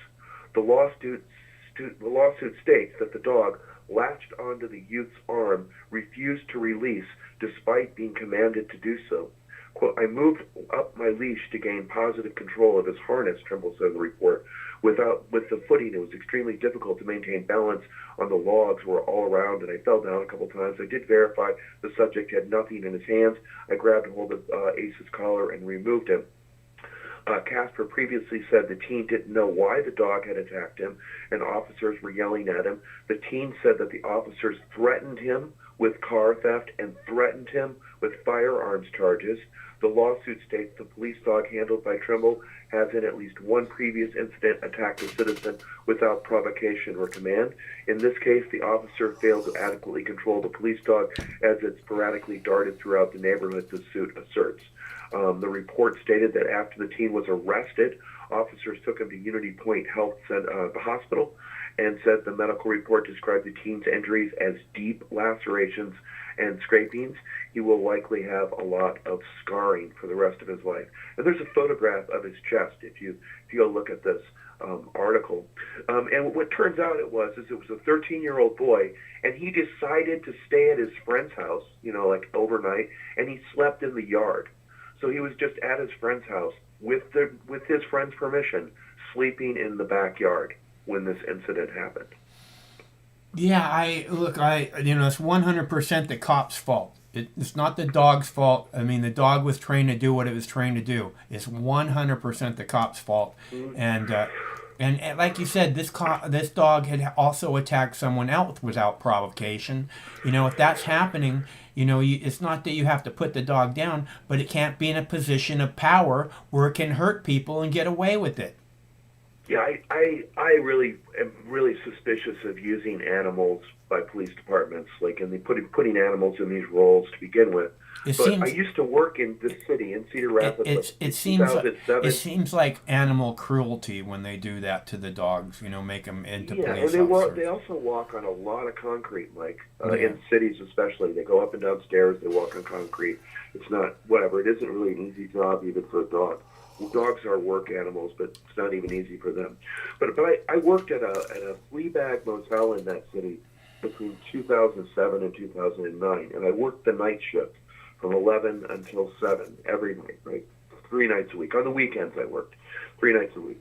And at about 1 o'clock, the bars closed at 1, so at about 1:20 in the morning is like when the police would show up to raid the motel. Yeah. And then they would walk through the motel, and I would be the only person there representing the motel at the front desk. They would bring the 2 dogs into the lobby, and then they'd bring a tennis ball, and then they'd start just bouncing that tennis ball right in front of the front desk to get the dog excited. Right. Because they use the tennis ball as a cue, like when they throw it against a door, the dog can jump up against the door, and then they can say, like, I smell drugs, and then kick the door down or something like that. Yeah. So I interacted with the police and with these police dogs in the city, and I never thought it was right. Obviously, I didn't think it was right that the owner of the hotel was letting the police sweep his hotel every other week or something. I thought that was fucked up. But the owner of the hotel said to me really clearly, he said, we either let the police come through our hotel or they will shut us down. It's really that simple. We have an arrangement with them, and if there's a problem, they show up, If we don't allow them to go through our hotel, and we have a real serious problem with somebody beating somebody up or stabbing or something, the police will literally not show up unless we have a quid pro quo relationship with them. And that kind of opened my eyes a little bit to corruption. That's what it is, 100%. Because, yeah, and these cops that were showing up at this hotel at 2 a.m, they were the vice squad, right? So basically all they're dealing with is prostitution, drugs, and money. And I mean, that's just like a perfect recipe for corruption in a police department, I think, the vice squad. I think there shouldn't be a vice squad. You know what I mean? People shouldn't be hassled for their vices. It's victimless crime. Yeah. Yeah. So the next story, the last story I'll share tonight, Mike, this one is from the Free Thought Project, and this just happened this was post-dated May 3rd. But again, it's from a lawsuit or something, so it happened about 6 weeks ago, and it was in San Antonio, Texas. And basically, it's the story of a teenager, high school sophomore, Carlos Rodriguez, a person who had committed no crime. He was standing in a parking lot of a gas station when he was approached by a police officer demanding ID. And this is from the article. It says, as the video shows, Rodriguez is sitting on an ATV at a gas pump when the police officer walks out of the gas station with a coffee in his hand. For some reason, Dillos targets the teens and begins verbally berating him and demanding ID. Rodriguez fully complies, gives the officer his ID, but this wasn't enough. Dillo begins manhandling the skinny teenager who was half his size, and when Rodriguez steps away to avoid being hurt by the officer, all hell breaks loose. Don't run away from me, boy. I'll beat your fucking head in right here, Dillo says as he grabs Rodriguez by the shirt. Turn around, put your hands up behind your back before I beat the shit out of you. Don't be fucking stupid, he yells as he cocks back his arm and delivers a haymaker punch to the child's face, sending Rodriguez crashing to the ground and fulfilling his promise to beat the shit out of the teenager. The massive cop then positions his 300-pound body on top of the teenager in an effort to dish out several more punches to his head. All I was going to do is talk to you, but now you're fucked, Dillo said to him. After the violent, unnecessary arrest, Dillo was originally placed on desk duty, and for nearly 5 weeks, the department investigated his actions. Amazingly enough, his firing did not come until after the video was released publicly, which I guess just happened in the last few days. So the police and his police department let him keep his job for 5 weeks, and he probably could have kept his job if somebody had not leaked the video to the public so that we all had an opportunity to see what actually happened, what he actually said to this kid, and what he actually did to this kid for just basically being at a gas station in public, It couldn't be. Again, this is what I'm talking about. These people have this position of, super high position of power where they can hurt people, position of authority, where they can say stuff, do things. I know! Anyway, you're right. They should, and they know that they're in this position of power, and they know that they can get away with anything. So this is what I keep talking about the higher standard. You can't have people in a high position of power like that, and then let them get away with whatever, because it's normal that people like that become these assholes who want to just bully everybody because they have the authority to. You give somebody that power, they're going to use it. Yeah, I don't know. I think people who want to be police officers, I don't know. I mean, not very many of my friends in high school or when I got out of high school were really that interested in becoming police officers. Probably because a lot of my friends did smoke cannabis and realized the absurdity of the law. They realized that it was just a silly game, right? But what kind of a person would want to become a police officer? That's the question. And I think the answer is somebody who is an authoritarian, somebody who wants to be right, somebody who believes there is this absolute right that's written down in a letter, and that's the absolute, that's it, right? And they want to enforce that rule. They willingly want to enforce that rule. And it also enforces their own self-esteem at the same time, as they're the one who gets to enforce the rule that everybody knows is right. They're the boss of you. They're the boss of you. Yeah, like managers are like that too. But yeah, they're the boss of you, except for they have a gun and they enforce like the code for like everyone in society. So they have a lot of power. But why a person would gravitate to that? Why would they want to be that? That always kind of disturbs me. Like, why do you want to be the person who wants to be the other person, to tell the other person to just stop that or you're going to go to jail? That's a weird psychological set of, mindset. And I don't get it at all. I do know that the police do recruit heavily from the military, and that people, like when they're 18, 19 years old, they go in the military, they're indoctrinated with that, this is right, you do this, this is this, and so on and so forth. But I don't trust a lot of people who are in the military either, for the same reasons, because they have authoritarian attitudes.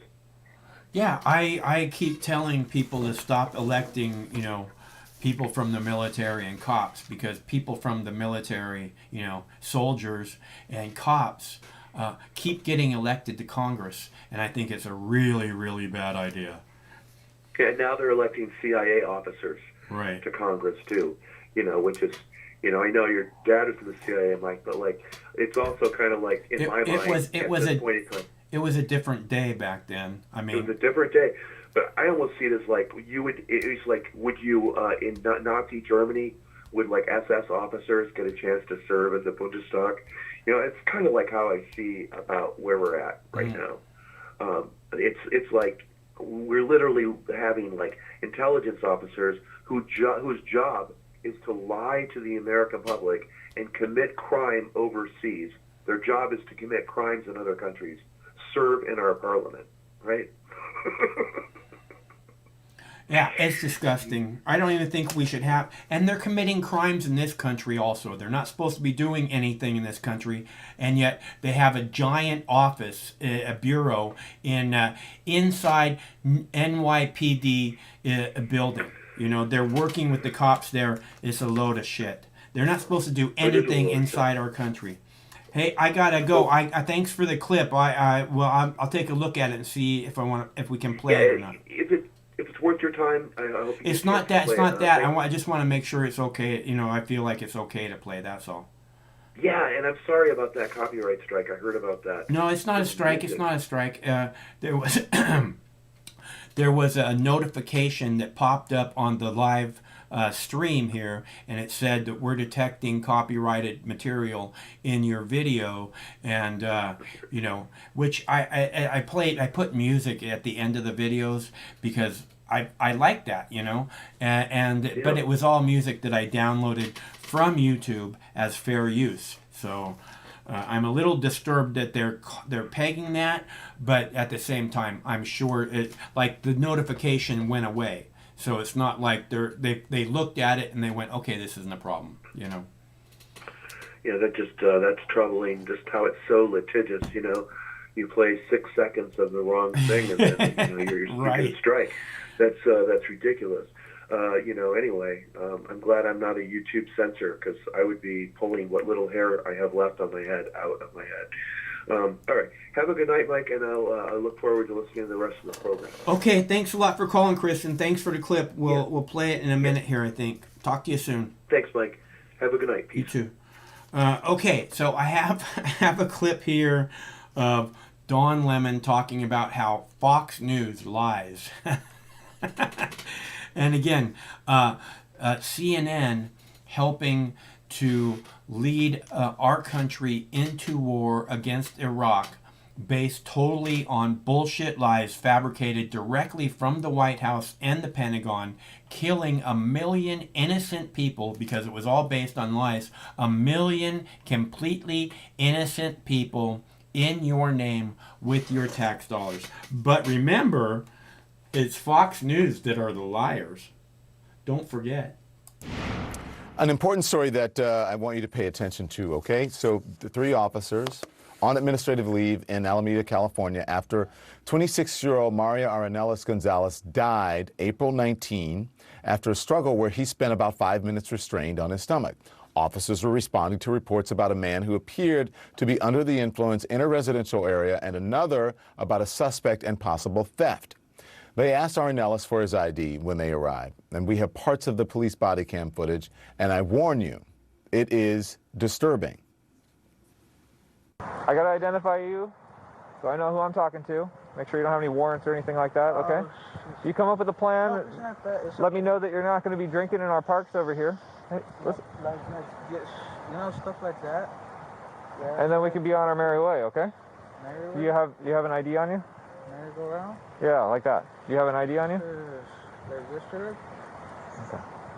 If you can't do that, then I'm going to have to take you, okay? What? The officer spoke to Arenelas for about 10 minutes before moving to restrain him, and that's when footage shows a struggle began. Please put your hand behind your back. Okay, please stop resisting us, okay? Don't fight us.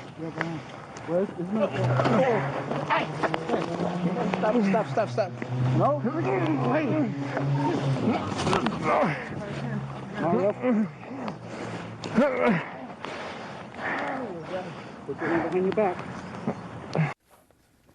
So Arenelas was pinned for about 5 minutes, It's unclear from video footage how much pressure officers applied. We have no weight on his chest. Can you go around there? No weight.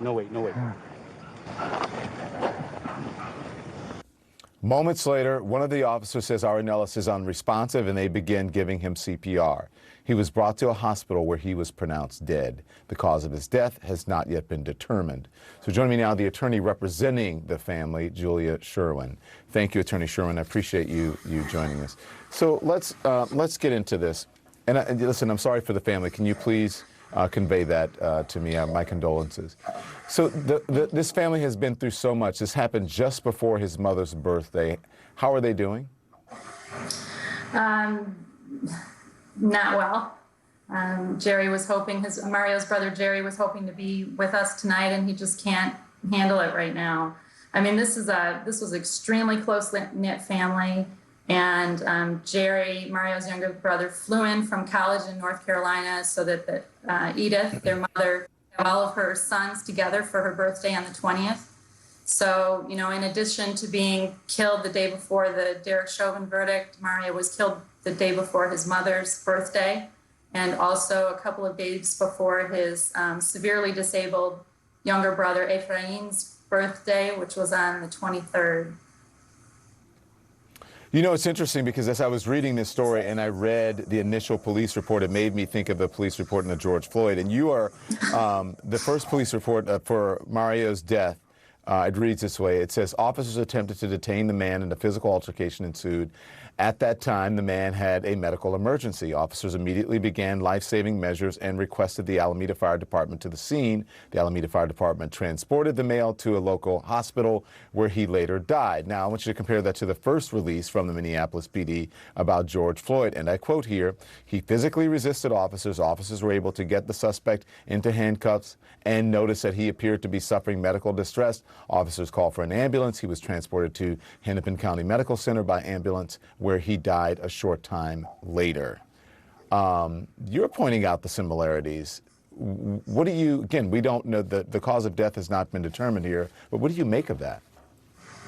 Well, it's business as usual in policing, unfortunately. I have the Minneapolis Police Department's press release from George Floyd's death taped to my wall in my office.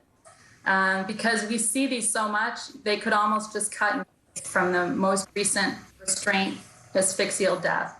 And none of these reports bear any resemblance to reality, unfortunately.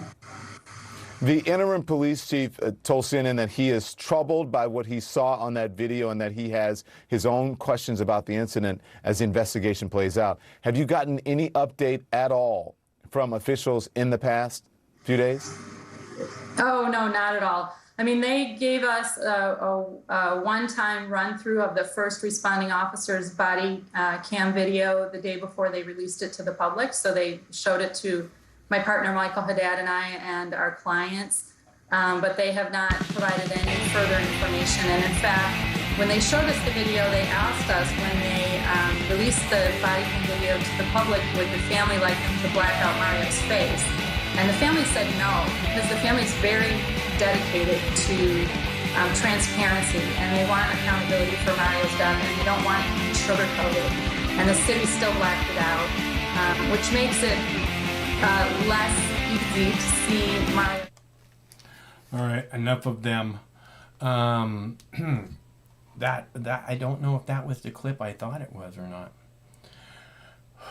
So Chris gave us a clip of that last story he was talking about.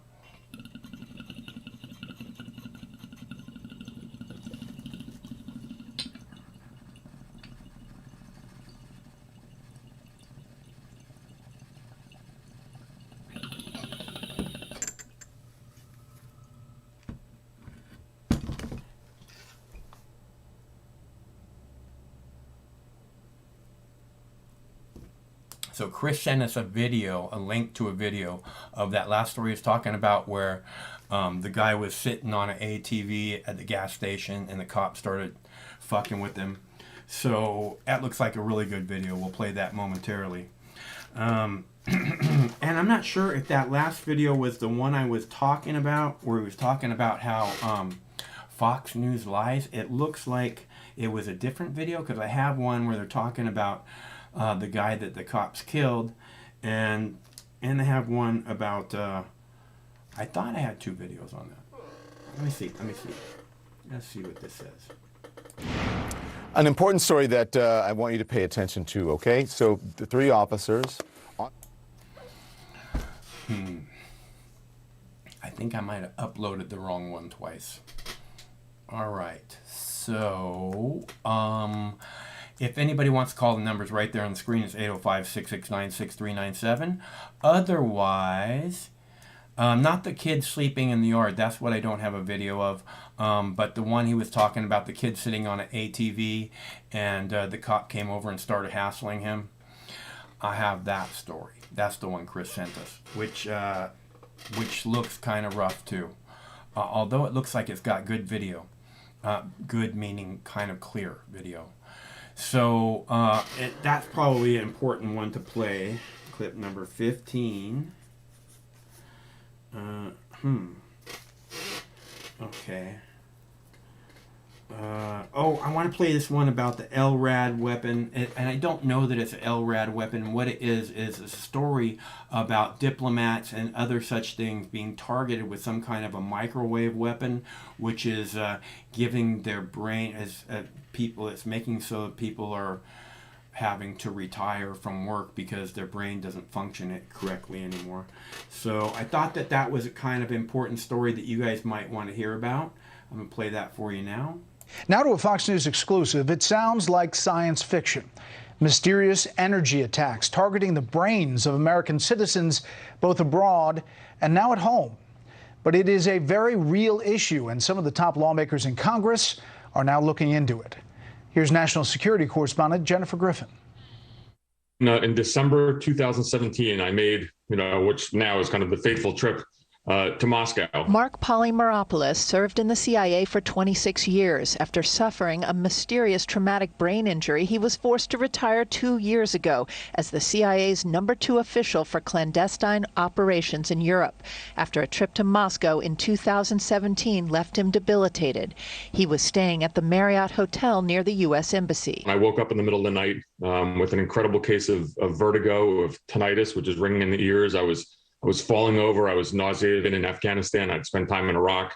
This was the most terrifying experience of my life. Now 2 cases are being investigated on U.S. soil, including one that allegedly took place last year near the ellipse outside the White House, and another that targeted a National Security Council official. The alleged attacks resemble the symptoms described by 40 U.S. diplomats in Havana and a dozen U.S. diplomats serving in China, who in 2016 began experiencing extreme vertigo and nausea following a loud, piercing sound that experts now say were the effect of a pulsed microwave. David Relman of Stanford led the National Academy of Sciences study requested by the State Department, which until recently remained classified. The report concluded these U.S. diplomats had been targeted by a pulsed radio frequency. It is a high energy, very short pulsed delivery of this microwave energy. It is used, for example, by militaries for radar. There's conventional wisdom that this is a portable weapon, that a microwave weapon that, in fact, we knew the Soviet Union and the Russians certainly developed and tested for a long time. And it's designed to incapacitate. The majority of senior U.S. government officials, including in the intelligence community, believe it's the Russians. Polymeropoulos is finally getting treated for his traumatic brain injury at Walter Reed. Now lawmakers on both sides of the aisle want answers from the CIA, State Department, and FBI about who is responsible for these attacks that the Senate Select Intelligence Committee says are ongoing and increasing. Brett? Fascinating story. Jennifer Griffin live at the Pentagon. Jennifer, thank you. All right, so when I was scanning the news today, I saw that story come up, and I was looking at the Chiron, and the Chiron said, "Americans' brains being targeted." This is subtitle: "Americans' brains being targeted at home and abroad." Right, and I was like, "What the fuck are they talking about?" And I listened to the story, and it made me. To me, it sounds a lot like a weapon called an LRAD, which is a microwave device.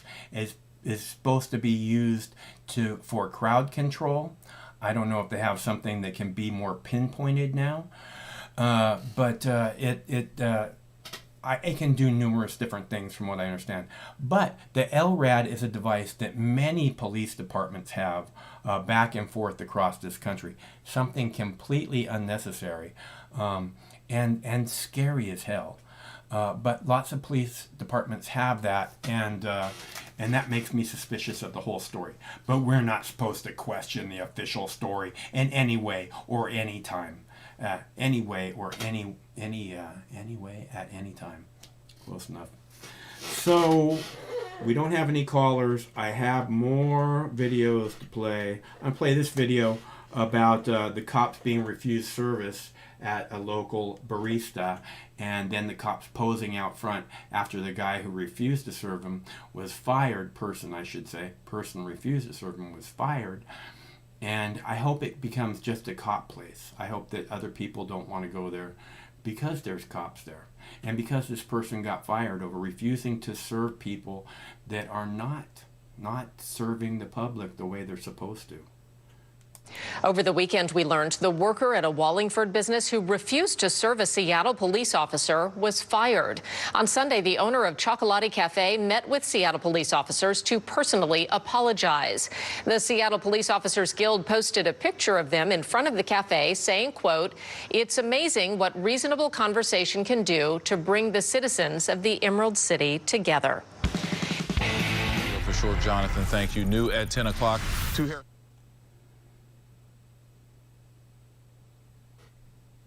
That video look good? We haven't played any drone video for a little bit. That looks pretty good. It was being kind of choppy before, but that looks pretty good, I think. We'll see how that plays. Okay, so in that story, you saw two cops doing a photo op with the head of the police union. And again, I just see these guys, not being nice people. The head of the police union is one of the biggest pieces of shit on the planet.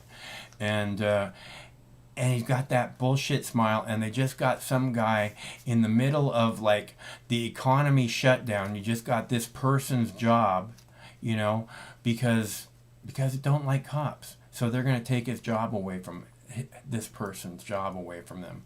I feel like... And then they're going to stand outside for a photo op, like somehow, like, I don't know, they're military and they just kind of captured this area, so we're going to all pose now. Like, it's pretty fucked up. Like, they're so happy because right now the economy shut down. Anybody to have a job is lucky to have it, right? And then they took this job away from this person, like the heartless bastards that they are. So I thought you might want to see that. And partially, I'm really hoping that there's some kind of a boycott of that place where it just becomes a place where cops go. Should be plenty of business for them, right? If the cops go there every day. So I hope that's what they get. And I hope that they see why that guy didn't want to serve them. That person didn't want to serve the police. Okay, Hillary Clinton leaving Afghanistan. It's going to be a big problem, especially for us war profiteers, right, Hillary? In our world lead, Hillary Clinton has a warning for President Biden. The former Secretary of State says there will be, quote, huge consequences as the U.S. prepares to withdraw troops from Afghanistan by Biden's September 11th deadline. On Sunday, she told CNN that she's worried about a potential collapse of the Afghan government, a refugee outflow, and a takeover by the Taliban. It's one thing to pull out troops that have been, supporting security in Afghanistan, supporting the Afghan military, leaving it pretty much to fend for itself. But we can't afford to walk away from the consequences of that decision. CNN's Nick Payton-Walsh, who's covered America's longest war since the start of it, joins me now. Nick, based on your reporting, do you think the fears of an Afghan government collapse and Taliban comeback are valid?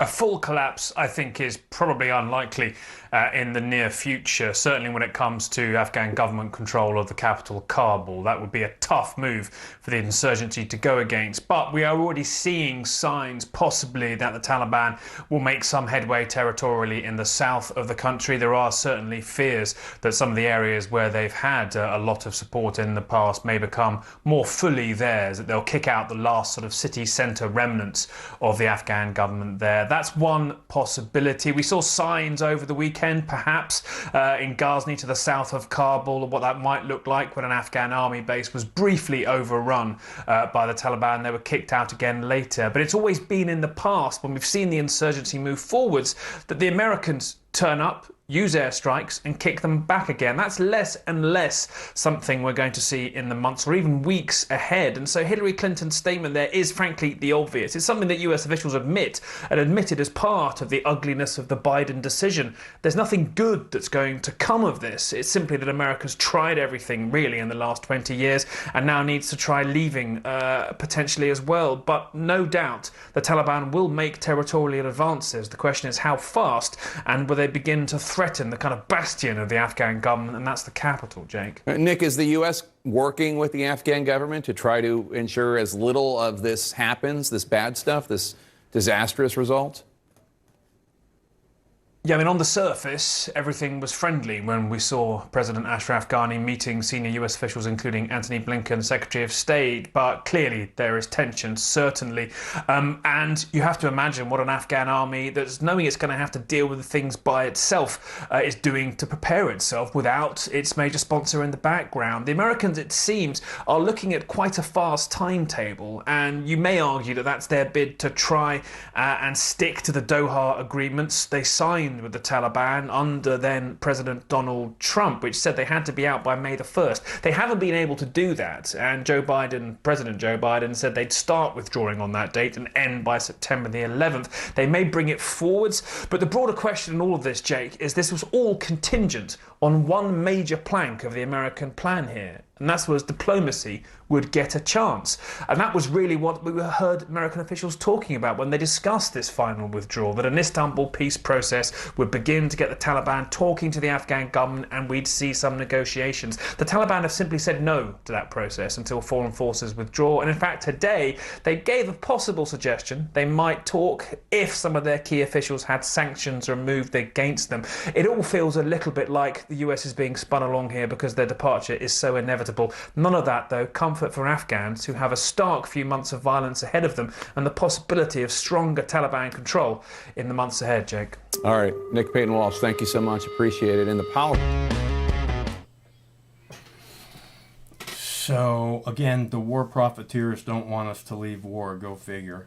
And Hillary Clinton voted again and again and again for the war and tried to support the war the entire time, even know that it was based on lies, even after it came out that it was based on lies. So how does she have any credibility on Afghanistan? Look what happened in Libya. You know, she seemed to be very involved in that. I don't see how she has the slightest bit of credibility, and then these people come to her like she's some kind of an authority. You know, all these people need to be held to a higher standard, like what I keep saying.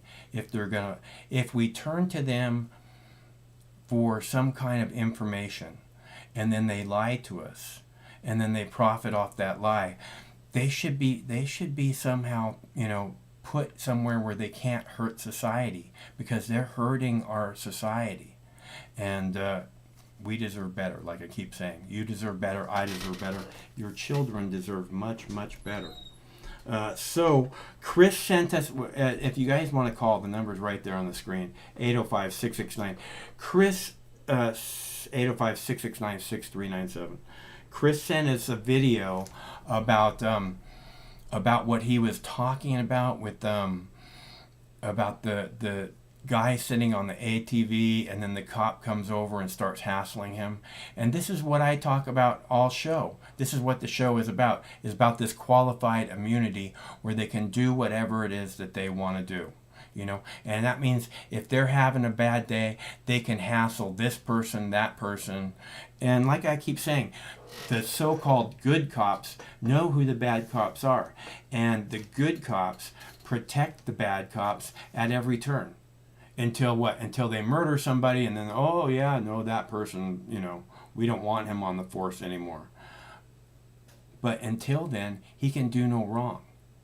So, and they know the wrong. They know who these people are that are going to go out in the world today in their high position of power, you know, and hurt someone. The other cops know who this is, know who they are, and they protect them. I don't know if it's because, I imagine it's because they want to be protected in the same situation, but I don't think it's at all, you know, it shows the people that we don't want in positions of power, because if they have positions of power, they abuse it, and they hurt. When they abuse it, they hurt people. So this is exactly the kind of person we don't want to be in a position of power, and all the other cops know about him.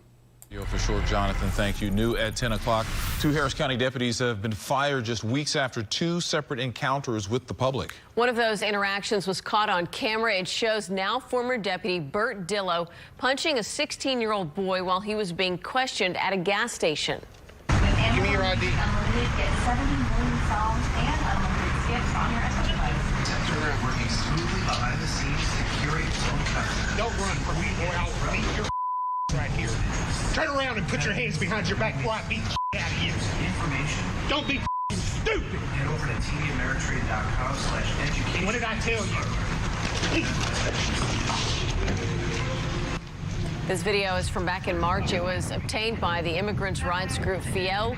The sheriff's office says Dillo violated multiple policies. They're now sharing evidence with the DA's office to see if criminal charges should be filed. In the second case, Deputy Eric Sanchez was fired earlier this month after what the sheriff's office says was another encounter posted to social media involving the deputy and a driver. He, too, was found to have violated a number of policies. Both deputies can appeal their firings. Now, I don't know why we're not seeing any of that on the local police. I'd like to understand on the local news, right? This is exactly the kind of stories that they've been playing now for a while and acting like, but I think it's just that they're getting overwhelmed with these stories about cops because this happens, like I said, hundreds of times a day. And we hear about this little tiny percentage. And again, the cops could stop it. They know who those people are, but they choose not to. And that's what makes all cops lying bastards, because they allow the bad cops to be part of their organization. They don't seem to have a problem with that at all. So, What's he doing? That's a happy dog right there. That's a happy Boo Bear. He's such a good boy. So, he's my beautiful baby. Okay, so again, you know, this video where these cops beat up on people, where they kill people, where they tell people what to do, and then they put their hands in the air and they turn around and the cop shoots them dead center and kills him. 13-year-old boy. You know, this happens again. I played video for you of Tommy Lee, local kid, walking home, about to graduate high school, holding a ballpoint pen. The cops shot him 3 times in the back. He died on the scene. They lied about him having a knife for months and months and months. And they shot him in the back. And then they say, I feared for my life. They shot him in the back. This police officer shot him in the back and said, I feared for my life. You're in the wrong job. You know, you should not have a position of authority over anyone, ever.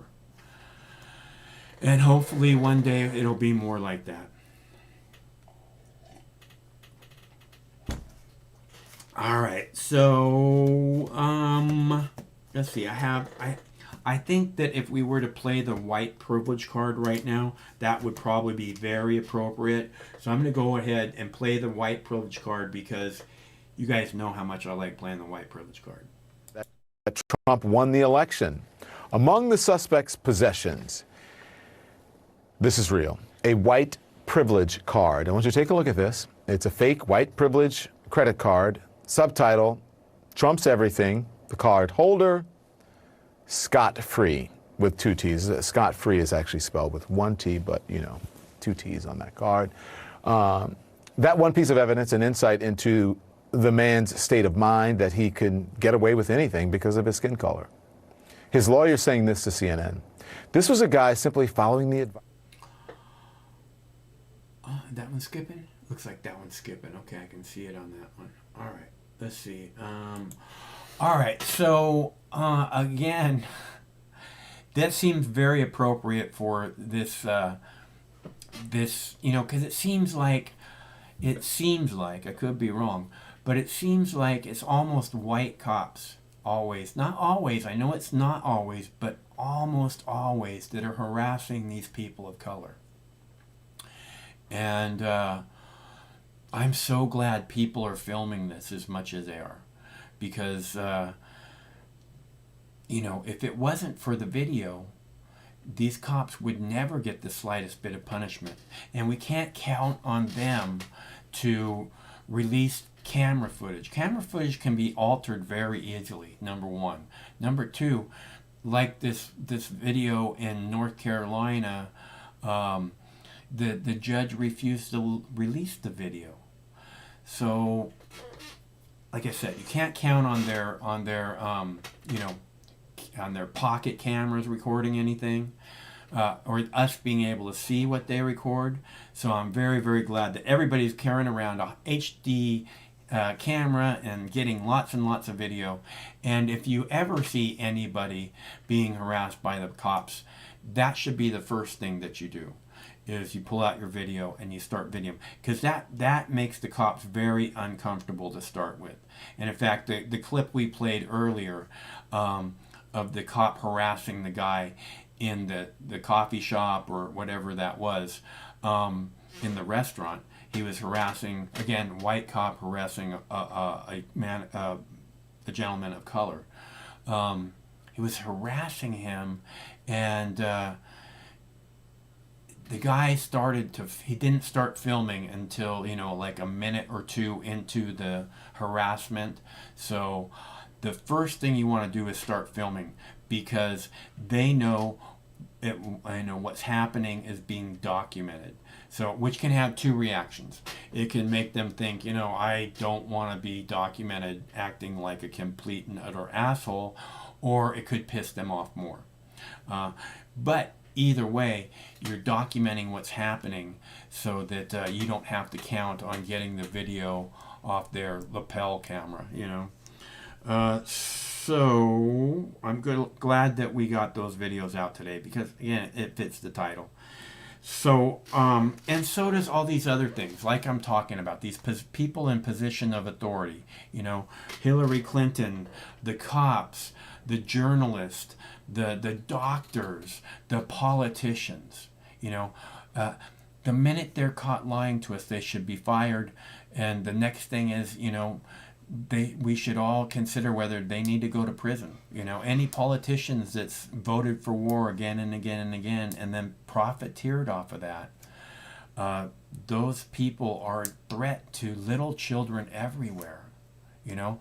And my impression is they really wouldn't mind if they were profiteering off the people in this country, the people in this country being, you know, having a war upon them. If some outside force, right, like Mexico or Canada was to attack, it's like almost like they would act like, oh, we can't hold off the people, you know, we can't hold off the Canadians, we can't hold off the Mexicans because there's too much money to be made.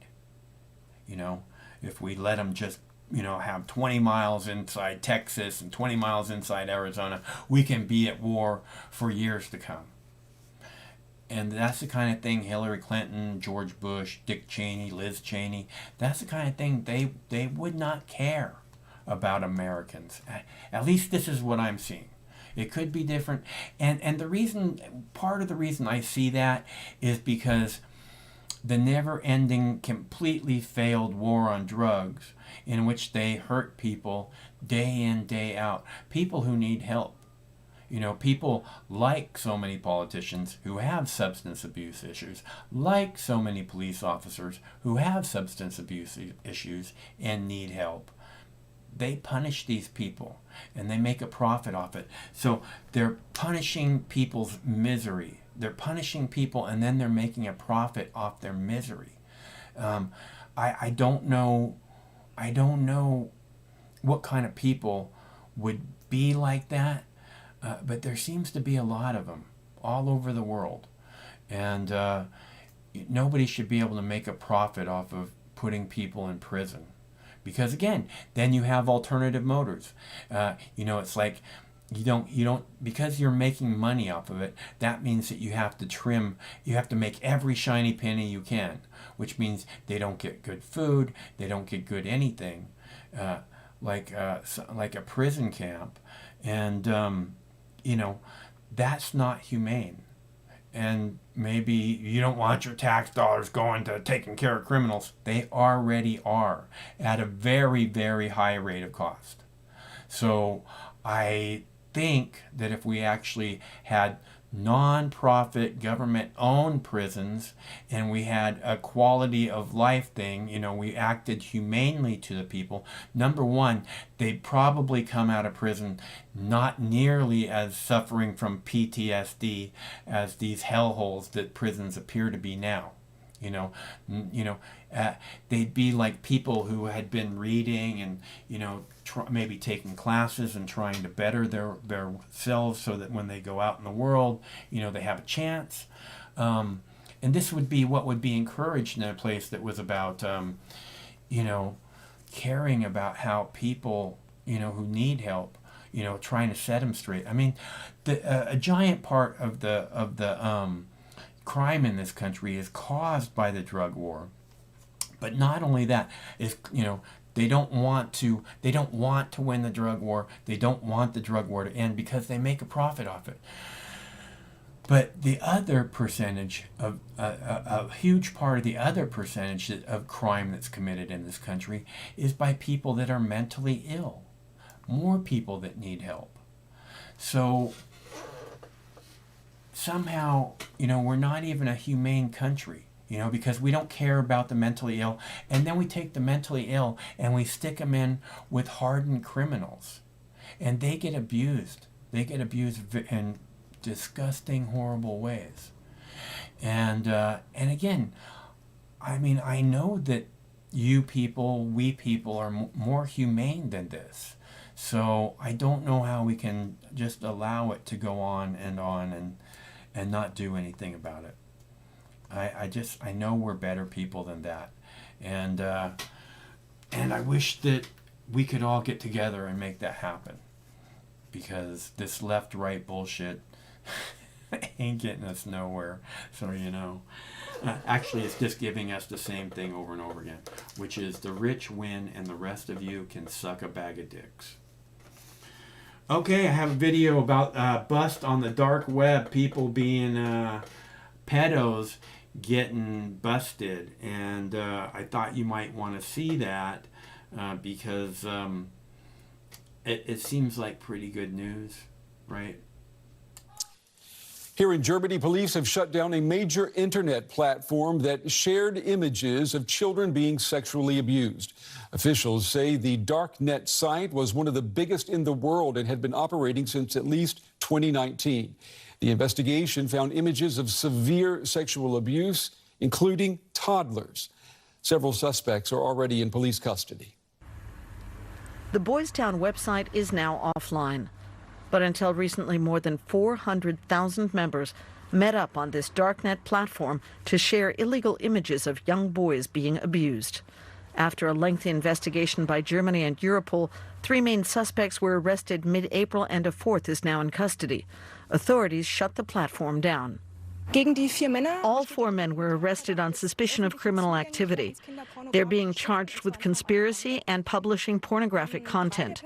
3 of them are accused of being the administrators of the Boys Town website. The 4th is suspected of being the most active platform member and having made over 3,500 posts. Whether the men themselves committed abuse is unclear. This can only be determined after the data has been analyzed.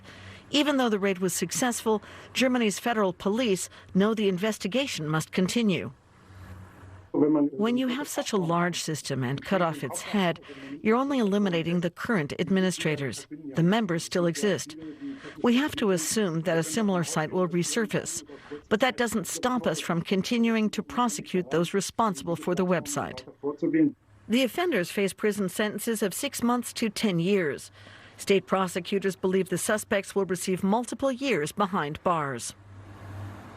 And my colleague, Yanina Semyonova, is joining me now here at the big table. She's been looking into this story. It's good to have you here. I mean, we're trying to get our heads around just the numbers here. More than, 400,000 people were involved in this, members of this network. How significant is this bust?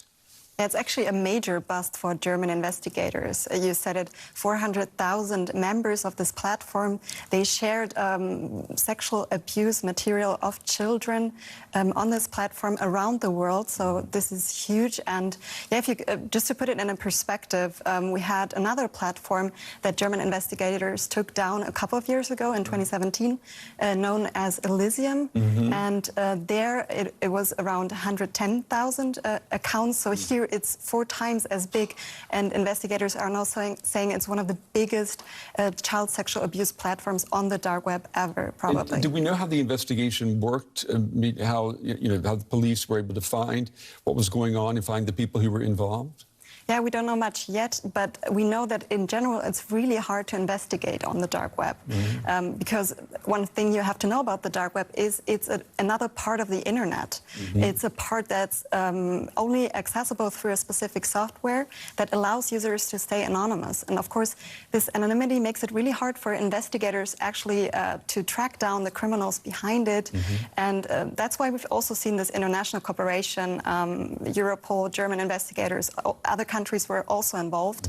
And what investigators do is, they basically infiltrate these platforms. So they chat with people, users on the platform. They try to find out any information they can to actually locate the criminals behind it. We were talking in the newsroom today. I mean, most of us wouldn't even know how to get on the darknet to begin with. So the people who have done that, even if they weren't the ringleaders here, these 400,000, should they be expecting the police to be knocking at their door soon? That's something you would expect, but as I mentioned, it's really hard with the anonymity for investigators. And also, I mean, I've looked at one of the forums, Elysium, that I mentioned earlier, the one that was taken down in 2017. And there on the forum, people are actually talking about how to evade the law, how to stay anonymous and use encryption. So, yeah, they actually know that investigators are after them. Wow, it's tough work indeed. Janina Semyonova, it's good to have you on the story. We appreciate your reporting. Thank you. Okay, my beautiful ninjas. I don't have any videos left. Oh, I have one left. So I came to play videos, take phone calls, and take fact dabs. If you guys want to call, now's the chance to do it. Otherwise, we're about out of here. So I'm going to play one more video, and this will be your opportunity to call if you want. Thanks so much. Sometimes life can be a little overwhelming. Sometimes the weight of the world can be too much to bear. Sometimes you need to stop worrying and take a deep breath. Sometimes you need cannabis. Introducing Brightside, high-quality cannabis delivered right to your door. Brightside offers an extensive menu of strains and products to meet your needs. Choose the experience you want, and we'll send you the dankest herb, the real sticky icky, some top-shelf marijuana. If you like what we send you, keep the whole jar. We'll even include some nugs for you to blaze. As part of Discovery, you'll get to try new strains and products. Side effects may include euphoria, increased appetite, uncontrollable giggles, elevated sensitivity to musical dopeness, and reduced anxiety. Tetrahydrocannabinol may also induce feelings of existential well-being and relentless optimism. With a Brightside subscription, you can get it once a month, once a week, or whenever you want, all at a price you'll like. And yes, this is a real company. Do you know who I am? You're the wizard. Ask your doctor if cannabis is right for you. It probably is. Keep it Brightside.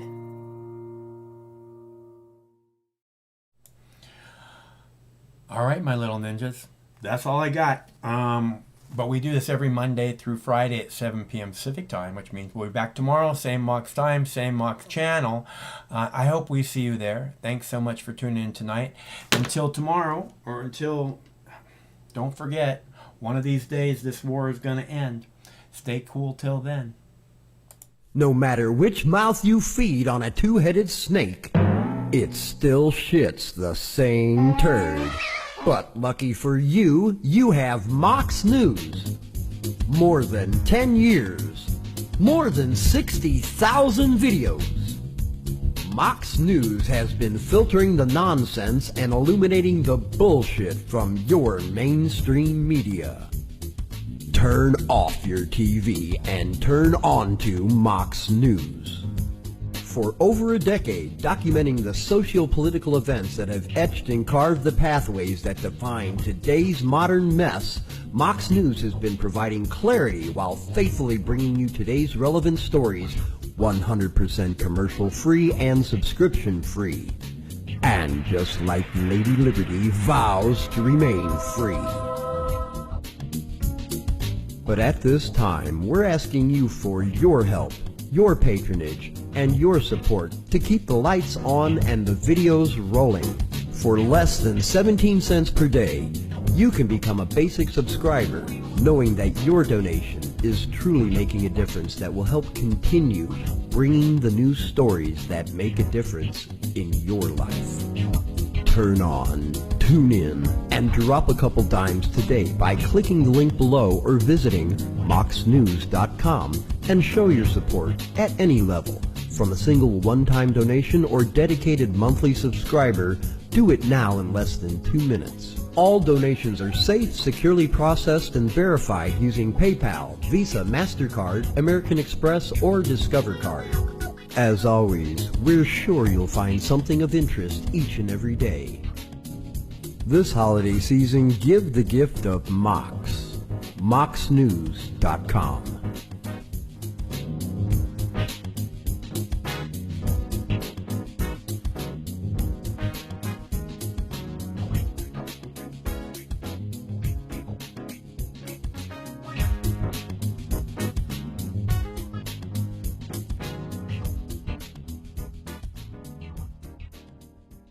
I mean, this coalition of misfits, and they cobble together and they don't attack each other. They stay united. I wish the coalition of misfits, and they cobble together and they don't attack each other. They stay united. Coalition of misfits, and they cobble together and they don't attack each other. They stay united. Coalition of misfits, and they cobble together and they don't attack each other. They stay united. Coalition of misfits, and they cobble together and they don't attack each other. They stay united. Coalition of misfits, and they cobble together and they don't attack each other. They stay united. Coalition of misfits, and they cobble together and they don't attack each other.